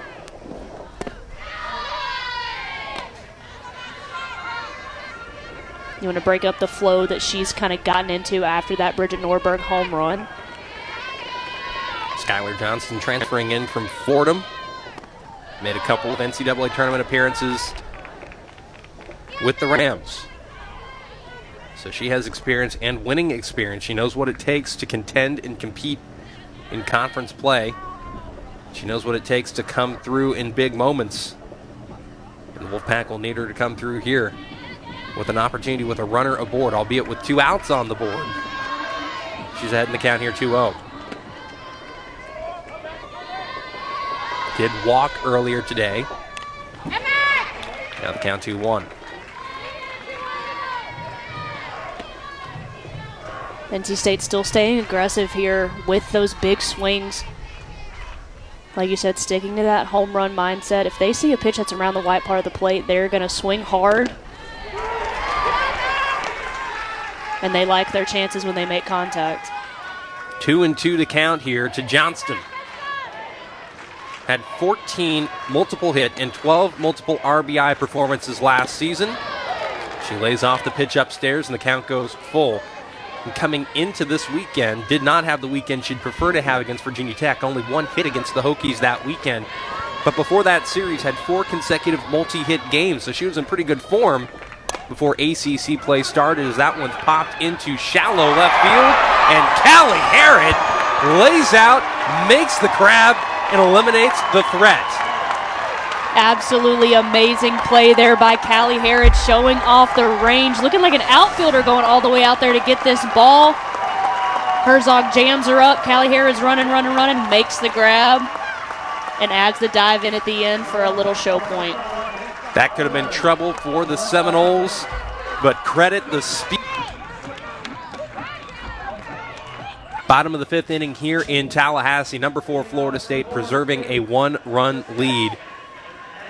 And NC State had an opportunity in the top of the 5th, and it fell by the wayside simply because Callie Harrod has a couple of pretty good wheels underneath her and was able to track down what could have been trouble down the left field line. Haley, as we take a look at this, there is nobody in their neighborhood, and if she doesn't make this play with runners going, yeah, if that ball gets down, there's a good chance that you could score a run on that play. With depending on the bounce of the ball, obviously, Danny Morgan's coming in pretty hard, but Callie Harrod showing off the wheels, making an insane play. And we talked about momentum a lot in this game. There's not another play, I think, that you can turn to and look at and say, hey, that got a lot of...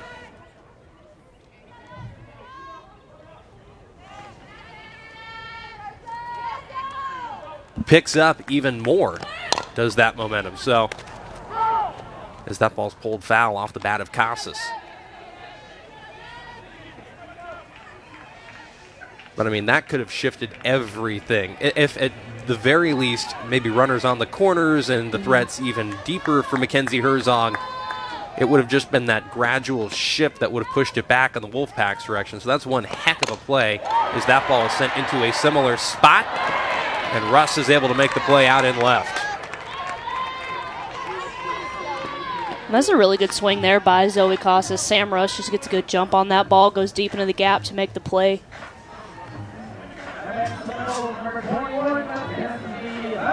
And that's the advantage you get as a pitcher when you're going right at the strike zone. Yes, they may hit it hard, but they could hit it right at somebody. We saw that with a line shot over to third base. We saw that with Zoe Casas' swing right there. Put the ball around the plate and trust your defense to make plays for you. Don't issue free passes to these hitters. Owen won the count here to the pitcher Herzog.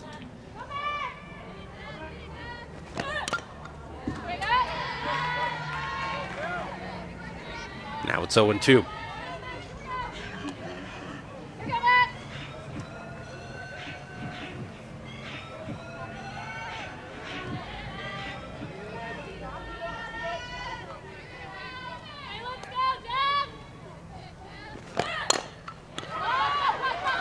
And that ball gets through the 5-6 hole.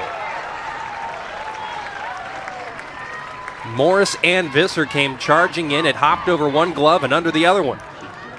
And with all the speed of Kensi Herzog, this ball takes a really high hop right away off of the plate. It's going to be a tough play for Visser anyway, but you see that high chop. She's going to have to catch it on a short hop to get the speedy Herzog out. It just sneaks right underneath her glove. And with the speed of Herzog, I'm not so sure that Visser has a play anyway at that point. So credit a base hit to the pitcher Herzog. And with one out on the board, the Seminoles also have a runner aboard. That'll bring up Anna Shellnut. 1 for 2 with an RBI single back in the third. Batting average creeping closer to 300. Not that the Noles need another one in the 300s. That would make 9 out of 9.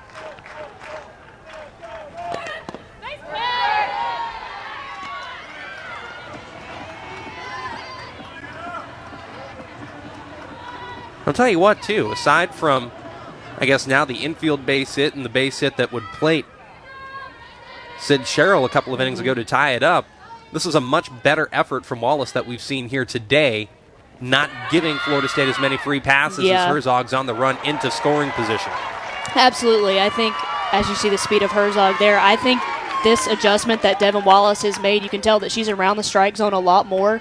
Yes, there have been a couple of hot shots here and there, but she's using her defense to get outs, and that's what she needs to do in order to be successful, especially against a tough-hitting team like Florida State.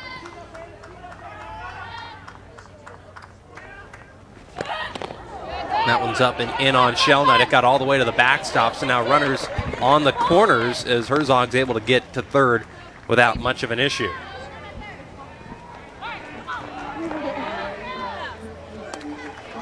Deja Bush will check in to pinch run for Anna Shellnut.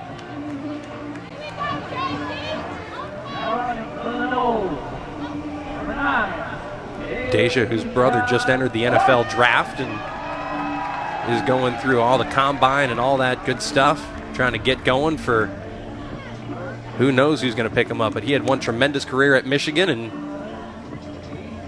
you want to talk about speed on the base paths? This one here, I'm not sure. I mean, Callie Harrod's very quick. Morgan Claveman last season was incredibly quick. This one here, if you blink, she can be from first to third by the time your eyes open. Yeah, I like Deja Bush in a foot race with anybody, and you mentioned there's a track meet going on right there. I'm willing to bet that she could compete out there with some of those athletes as well. The speed that she brings, just a super consistent role as a pinch runner. She's done a lot of great things for this program. Comes from a very athletic family. Yeah, absolutely. Coach Patrick Swift out in the circle having a word with her infield, and Devon Wallace as well. Another opportunity here for Florida State. After the grand slam by NC State, it's been a general trickle effect of Florida State creating opportunities. There really hasn't been the one big fly. There really hasn't been the one big moment. It's been a gentle bend and more bending by NC State, and Florida State has tied it and taken the lead in the last couple of innings with 1 run apiece, and now with only 1 out on the board and a runner just 60 feet away from the plate. An opportunity once again as we reach the 9-hole hitter Cassidy Davis.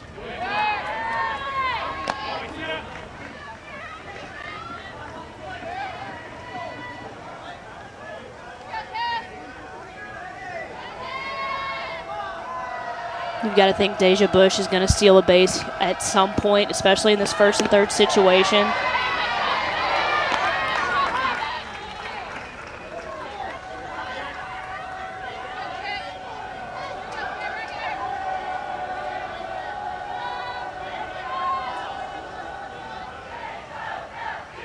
Kensi Herzog on at third.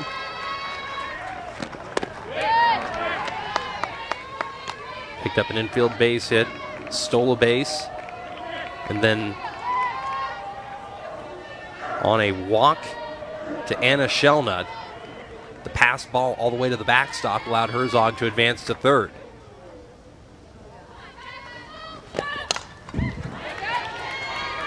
The ball's line foul to Callie Herod, who's in the on-deck circle.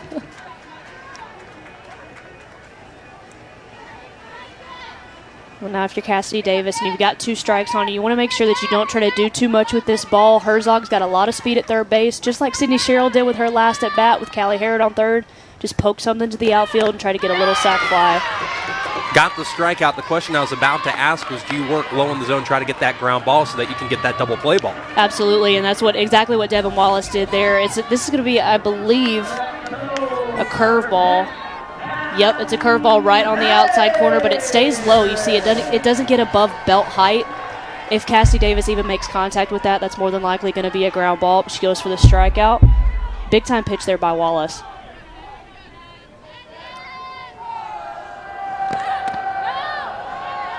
Ball comes in on Callie Herod as the order turns over. And if you were able to get her to ground into a double play, you avoid the order turning over, which is, I mean, ordinarily you'd want that anyway, but then when you look at the bats that are coming up here at the top of the Florida State order, even more incentive to try to get it, but still. Big strikeout there for Wallace. And now 1-1 count to Herod.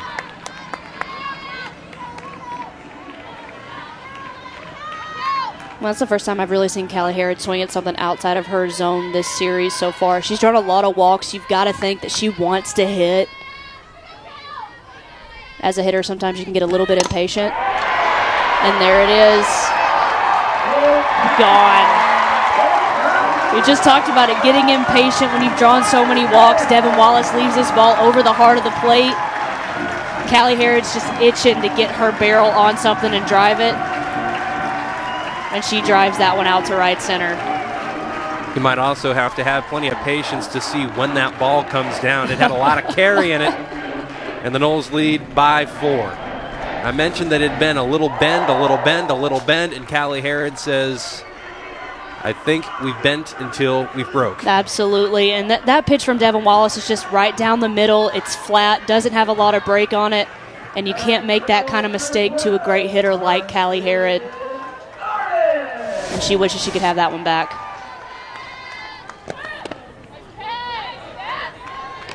Breaking ball inside, called ball 1 to Carson Gordon, who's 2 for 3 today with a couple of base hits, including a single in the 4th. Batting average touch below 400 at 383.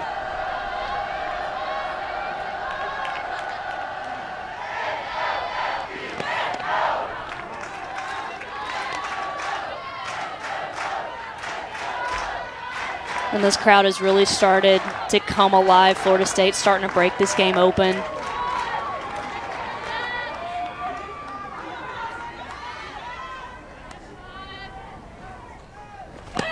Nice play! 2-1 the count now. As we were in the 3rd inning, you're looking at 3 hits for Florida State, 1 for NC State in the 4-3 ball game, and all of a sudden the Seminoles bats have exploded. Now 7 hits by the Noles. They've done a great job of making the adjustments that they need to make. Came out a little bit flat on the offensive side, like you said. Not really normally what we see from them. They've always been a team that started fast, got on you early. And really, I think once this game was tied up 4-4, they just turned it into a 0-0 ball game. I think that was their mindset going in, and now they've come out and really been able to kind of attack this 5th inning and get all the momentum back on their side.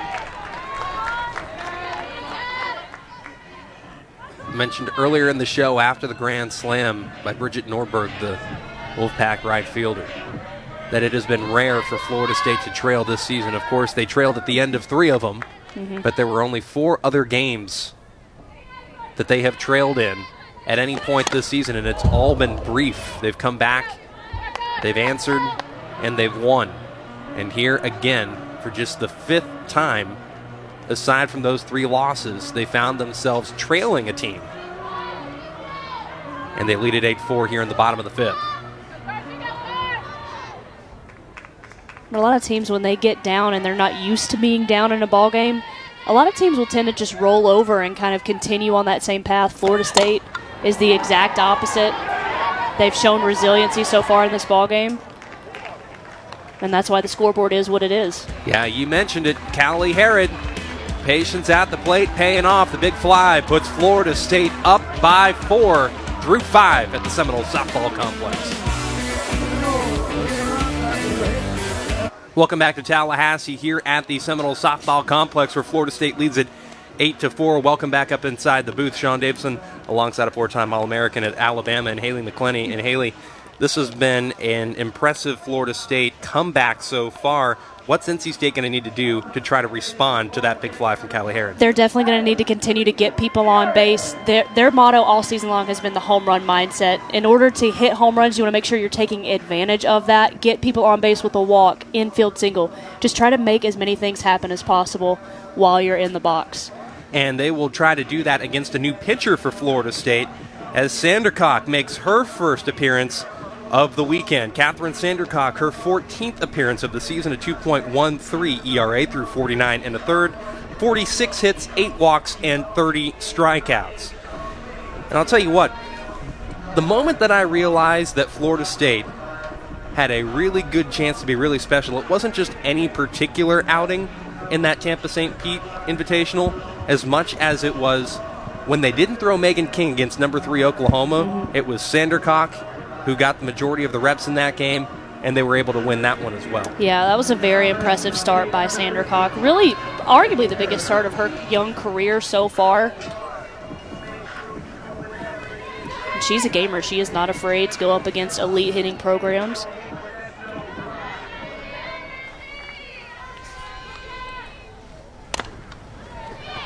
The ball popped up, and Carson Gordon nearly took out Lonnie Alameda in the on-deck circle and was about an inch away from a web gem as well. I love that effort by the senior leader in Carson Gordon there. She just misses this ball, but look at her selling out. That ball just sneaks right up underneath her glove. And we've talked about the resiliency that Florida State has showed in this game so far. I think a lot of that has to do with the effort that you continue to show play after play, pitch after pitch. And that's a senior leader absolutely going after one for her team right there. That ball smoked right up the middle and through. Tell you what, going back to that last play, though, Kocha unfazed. Not fazed at all. Just the glance over her right shoulder.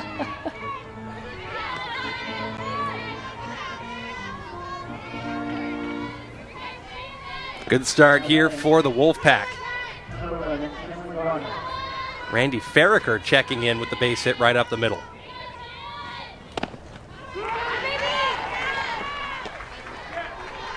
And that's what NC State's going to want to do if they want to get back in this ball game. Yes, they're going to rely on the long ball a lot, but they need to continue to get people on base.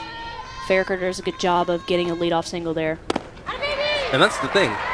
They got somebody on base in the most recent inning, but it wasn't until there was an out or so on the board first. Now with no outs on the board, you can really try to set something up. Garner behind the count now, 0-2. This is going to be a big at-bat to see what direction this inning starts to head for the Wolfpack. And it's a good pitch there by Sandercock. Gets a drop ball on the inside part of the plate. Excellent response from her. Great pitch that just breaks down. That starting out in the strike zone just absolutely falls off the table. And if you're Garner right there, there's not much you can do with that pitch. But we are starting to see this NC State lineup. They couldn't do much of anything yesterday. Today, they can't string much together, but they are having those momentum, the burst of momentum here and there. They're picking up the occasional base hit. They're earning a few more walks. The pieces are starting to come together, and then the question becomes, what do we see on Sunday as that ball rolls on the ground to Sherrill? A little advance Farraker into scoring position with 2 outs now on the board. The softball's a game of adjustments, and I think the more familiar you get with playing on the road, the more familiar you get. For a lot of these NC State players, this is their first time playing in Tallahassee. So the more familiar you get with the ballpark, the more familiar you get with the pitching, the pitch calling that you're seeing from Coach Alameda, the more you can kind of get into a pattern and continue to make those adjustments. I think we've seen that today. NC State really hasn't pieced it together other than the Nordberg Grand Slam, but we are seeing a lot better at-bats from the Wolfpack this afternoon. Second pinch hitter to come in this inning will be Madeline Curtis, the sophomore from Graham, North Carolina. Made 20 appearances last season with 7 starts, the majority of which coming at first base. Looking for that first hit of the season is Curtis.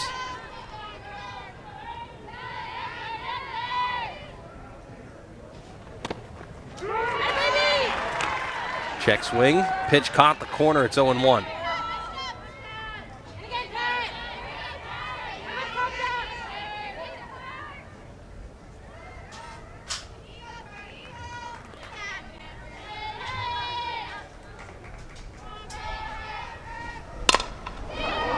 That ball hit a ton out to center field, and Danny Morgan lost it. It bounces over the wall, so that's going to be a double. It'll plate Farraker, and NC State has cut the lead to 3. What a great time for Madeline Curtis to get her first hit of the season.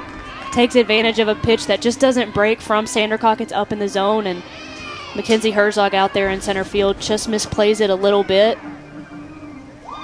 It gets over the wall, and you know she is excited. That's a big-time double, big-time RBI there for Curtis. Yeah, good catch there. Now with the pitching change, it's Herzog out in center. And Danny Morgan now moving over to left field where Zoe Casas was before.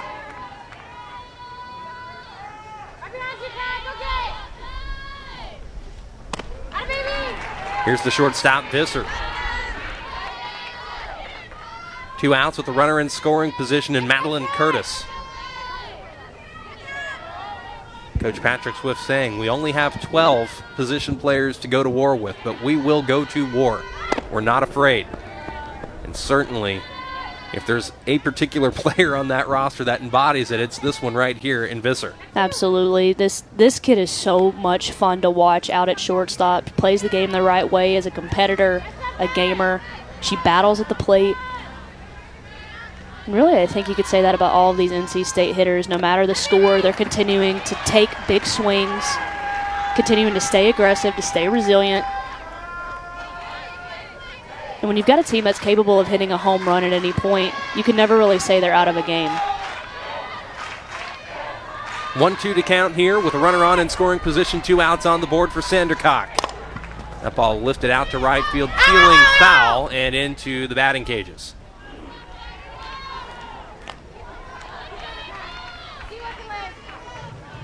Elizabeth Mason giving chase until she ran out of room. Adding a little whip in there.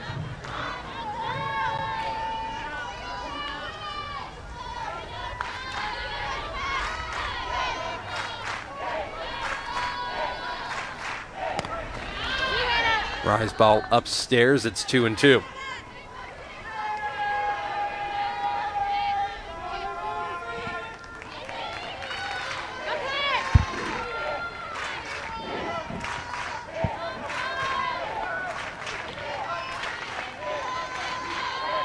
Five runs off 4 hits today for NC State, and that one smoked right up the middle. Madeline Curtis rounds third. She will come home, and NC State's cut the lead to 2. April Visser with the RBI base hit to make things a little bit more interesting here in Tallahassee. And how about Visser there? Has really struggled so far to get her bat going in this young season, but gets a pitch that's a little bit elevated, drives it right back up the middle. And NC State's cut this lead to 2 now, showing a lot of resiliency, a lot of fight, and now you're dealing with the top of the lineup in Sam Russ. Russ now working with a 20-game on-base streak. Checks her swing, it's still strike 1 as that pitch caught the corner.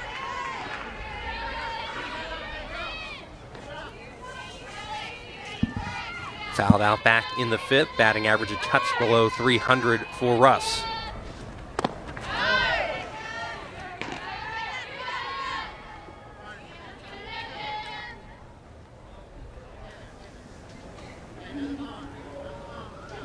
Infield comes into the circle for the Seminoles, and I'll say this too. Madeline Curtis, you mentioned the first hit of her season, and it's a big one. Not only does she play to run, but she comes in to score herself. Both of those runs coming in with 2 outs on the board. And if you're going to be a great team, not just this season, but at some point, you're going to have to find a way to produce with 2 outs on the board. Yeah, absolutely. I think you always have to have that 2 out, so what type of mentality. You get 3 outs to work with, and just because there's 2 outs in an inning doesn't mean that it's over. And NC State's done a great job of showing that here in this inning, continuing to put the ball on the ground and just make play after play. And Callie Herod able to make the flip for the force at second to retire the shortstop Visser, but 2 runs come across for the Wolfpack. The lead for the Seminoles down to 2.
Bottom of the 6th here in Tallahassee. And Florida State looked like they might have put themselves on cruise control with a 3-run home run by Callie Herod, but NC State says not so fast. They played a couple with 2 outs on the board in the top of the 6th. We've got a whole new ball game now. The lead down to 2 here in Tallahassee as Kama Woodall checks in, making her 7th appearance of the season with a 6.60 ERA through 11 2/3, has given up 16 hits, has walked 7 and struck out 7 as well. So a big opportunity here for Woodall to deliver for her team. Momentum has shifted once again back toward the Wolfpack. Can she keep it going in that direction? She will face the 3, 4, 5 for the Seminoles here.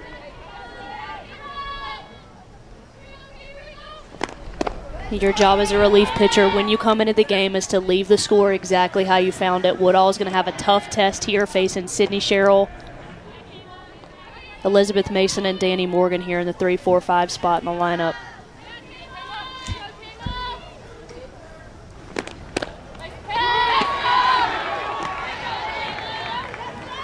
One and one the count here to Sidney Sherrill with the sac fly back in the 4th. To plate Callie Herod and to take, at the time, a 1-run lead. Good pitch there from Woodall on the outside third. It's 1 and 2 to Sherrill. The Noles have Savannah Parker in the on-deck circle, so looks like Parker will pinch hit for Elizabeth Mason here shortly. But will she do it with Sherrill aboard, or will she do it with an out on the board? 2 and 2.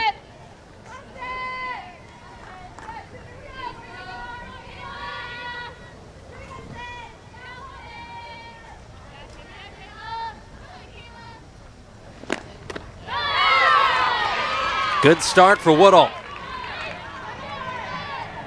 Well, this is a great pitch by Woodall. She continues to go to that outside part of the plate. Facing Sidney Sherrill, you definitely don't want to leave anything over the heart of the plate. And this is going to be a pitcher that it's going to be hard to do a lot of prep on when she's only had 6 prior appearances to work with. So this is going to be something totally new for Florida State, or at least mostly new. They might have seen some film at some point, but limited sample size so far this season for Woodall. Yeah, absolutely. And she's really worked behind both Sydney Nestor and Devon Wallace in the circle a lot, mainly coming in relief appearances. And like you said, a small sample size, and that probably played into Coach Patrick Swift's decision to put her into this game, knowing that if Florida State's familiar with you as a pitcher, they're going to be more successful just because they know what to expect and they have a plan when they step into the box. It's really hard to have that plan when you really don't quite know exactly what you're facing just yet. Woodall, the sophomore from Spring Hill, Florida, coming back to her home state and in a huge spot against the Seminoles. She's working ahead in the count here against the pinch hitter Parker. As a freshman, worked 105 2/3 innings, made 18 starts, had a 3.31 ERA. Just has not been in the circle that much this season, but solid work last season for Woodall. Rise ball above the zone goes 1 and 2.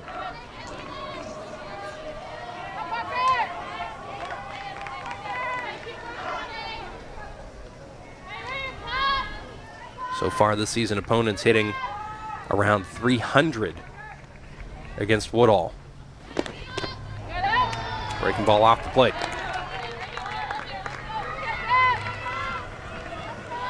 And Savannah Parker, another one of those hitters that, or should I say young players that Coach Alameda is very excited about. We've talked a lot about that staff developing kids year after year after year. Savannah Parker, one of those kids with a bright future, as Woodall gets a big strikeout. I think this pitch just freezes Parker on the inside part of the plate. Looks like a screwball that's just coming right on the inside corner, right at knee height.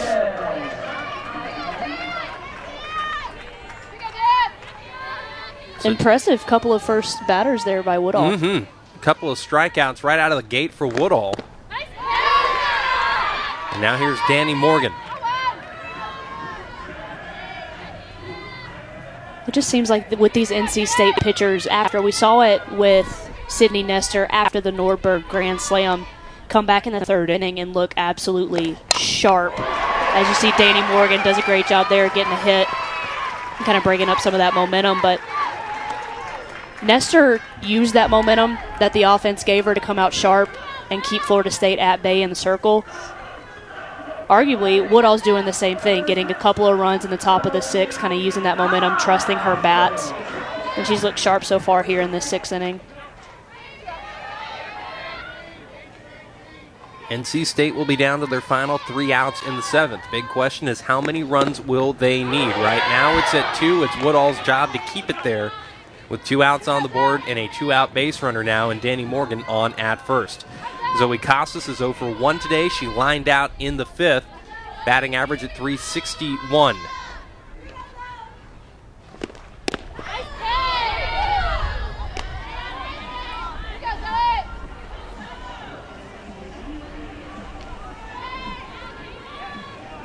Big deep breath there from Casas. As there you see Danny Morgan after the base hit, standing on at first. NC State able to put 2 runs across with 2 outs on the board in the top of this inning. Now with 2 outs on the board, the Seminoles have that base hit base runner. What can they do? The count 1 and 2 to Casas.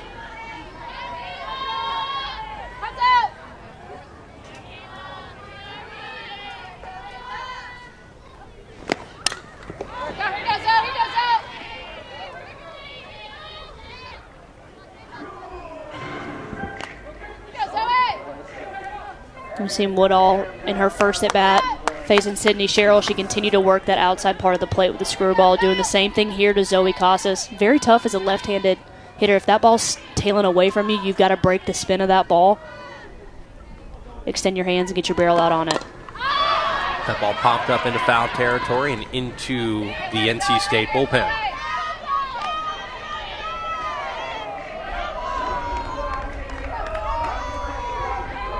So Casas battling away here with Woodall. It's Herzog who's in the on-deck circle with Danny Morgan on at first. Woodall perhaps 1 pitch away from getting her offense back up to the plate as Russ charges in and makes the play out in left. So NC State is down to their final 3 outs, and Woodall does her job. They will only need 2. Momentum shifting in favor of the Wolfpack here. Top of the 7th here in Tallahassee at the Seminole Softball Complex. Number 4 Florida State on the board first. A grand slam by the Wolfpack put them in front. FSU responding with runs in the 3rd, the 4th, the 5th, And then NC State with some 2-out runs in the 6th to cut a 4-run lead down to 2, catching up to the Seminoles in the hit count and refusing to go away. It'll be Catherine Sandercock who will try to close this one out for the Seminoles. And the Wolfpack are starting to build some momentum once again. They went to Kama Woodall, making just her 7th appearance of the season in the circle, and she was able to get through the Seminoles with relative ease, gave up a base hit to Danny Morgan, and didn't give up anything else. And what a play by Lesley Ferris.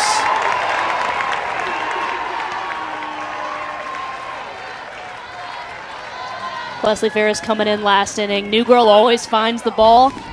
She's going to have to run a long way for this. Gets all the way deep in the hole and just a nice flip over to Carson Gordon. That's an awesome play. Lesley Ferris showing off the range. Saw the grin there from Sandercock. That was the 3rd ground ball that was hit a ton against Sandercock. Got away with one there. And really getting Nordberg out right there as a leadoff, that's a huge deal for Sandercock. If you're going to have success in an inning, getting a leadoff out is huge, but getting a leadoff out like Nordberg is an even bigger deal. So here's Logan Morris, who singled in the 5th. That was just the 2nd hit of this game and this weekend for NC State. She would be stranded on the base paths. But that was where the Wolfpack were starting to string together some hits and starting to see more success at the plate. You mentioned Nordberg being a big out for Sandercock. Yeah, she's the one who left the yard back in the 2nd and plated 4 for the Wolfpack. So business part of the order, the 2-3-4 for Sandercock to navigate here to try to close this one out.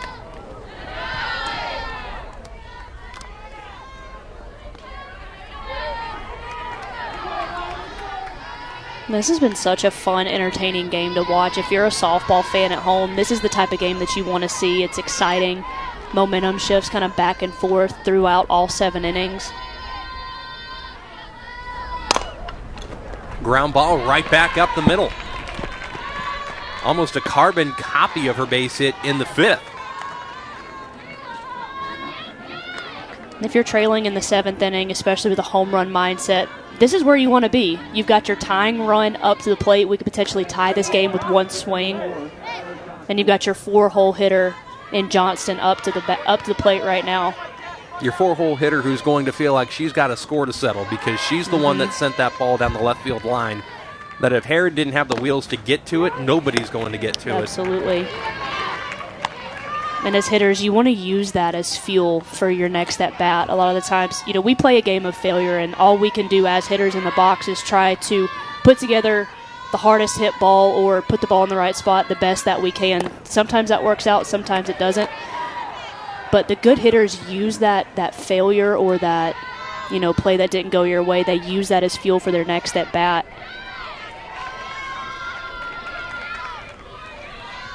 And they try to take advantage of it. 1-2 to count now to Johnston. And here come the K-time chants from the FSU faithful.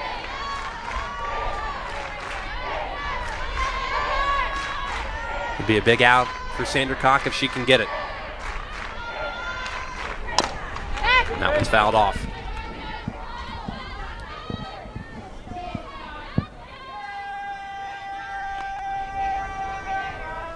Lonnie Alameda looking on.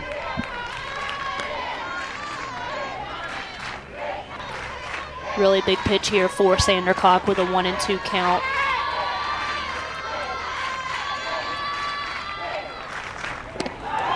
Goes off speed and doesn't get the call.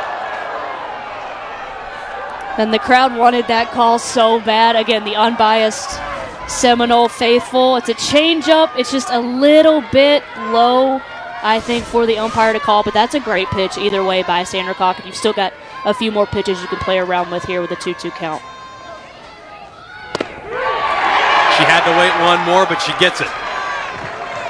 Big out on the board, and now the Seminoles 1 out away from closing this one out against the Wolfpack and clinching the series. Sandercock does a great job. She sets up this pitch by throwing a changeup that didn't really go her way. She comes hard and inside with a drop ball in the inside corner. Absolutely just freezes Johnston.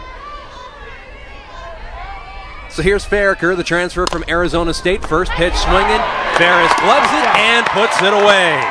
So Florida State, it got interesting in the latter innings. Caps off game 2 with an 8-6 win over the visiting Wolfpack, who are still looking for that first win in ACC play. The Seminoles improved to 4-1 and clinched their second consecutive ACC series. Amazing job by Florida State, really just to show that resiliency throughout this entire game. Had a lot of momentum shifts back and forth, but at the end of the day, it was 2 freshmen getting it done in the circle, and Herzog and Sandercock, and the big bat of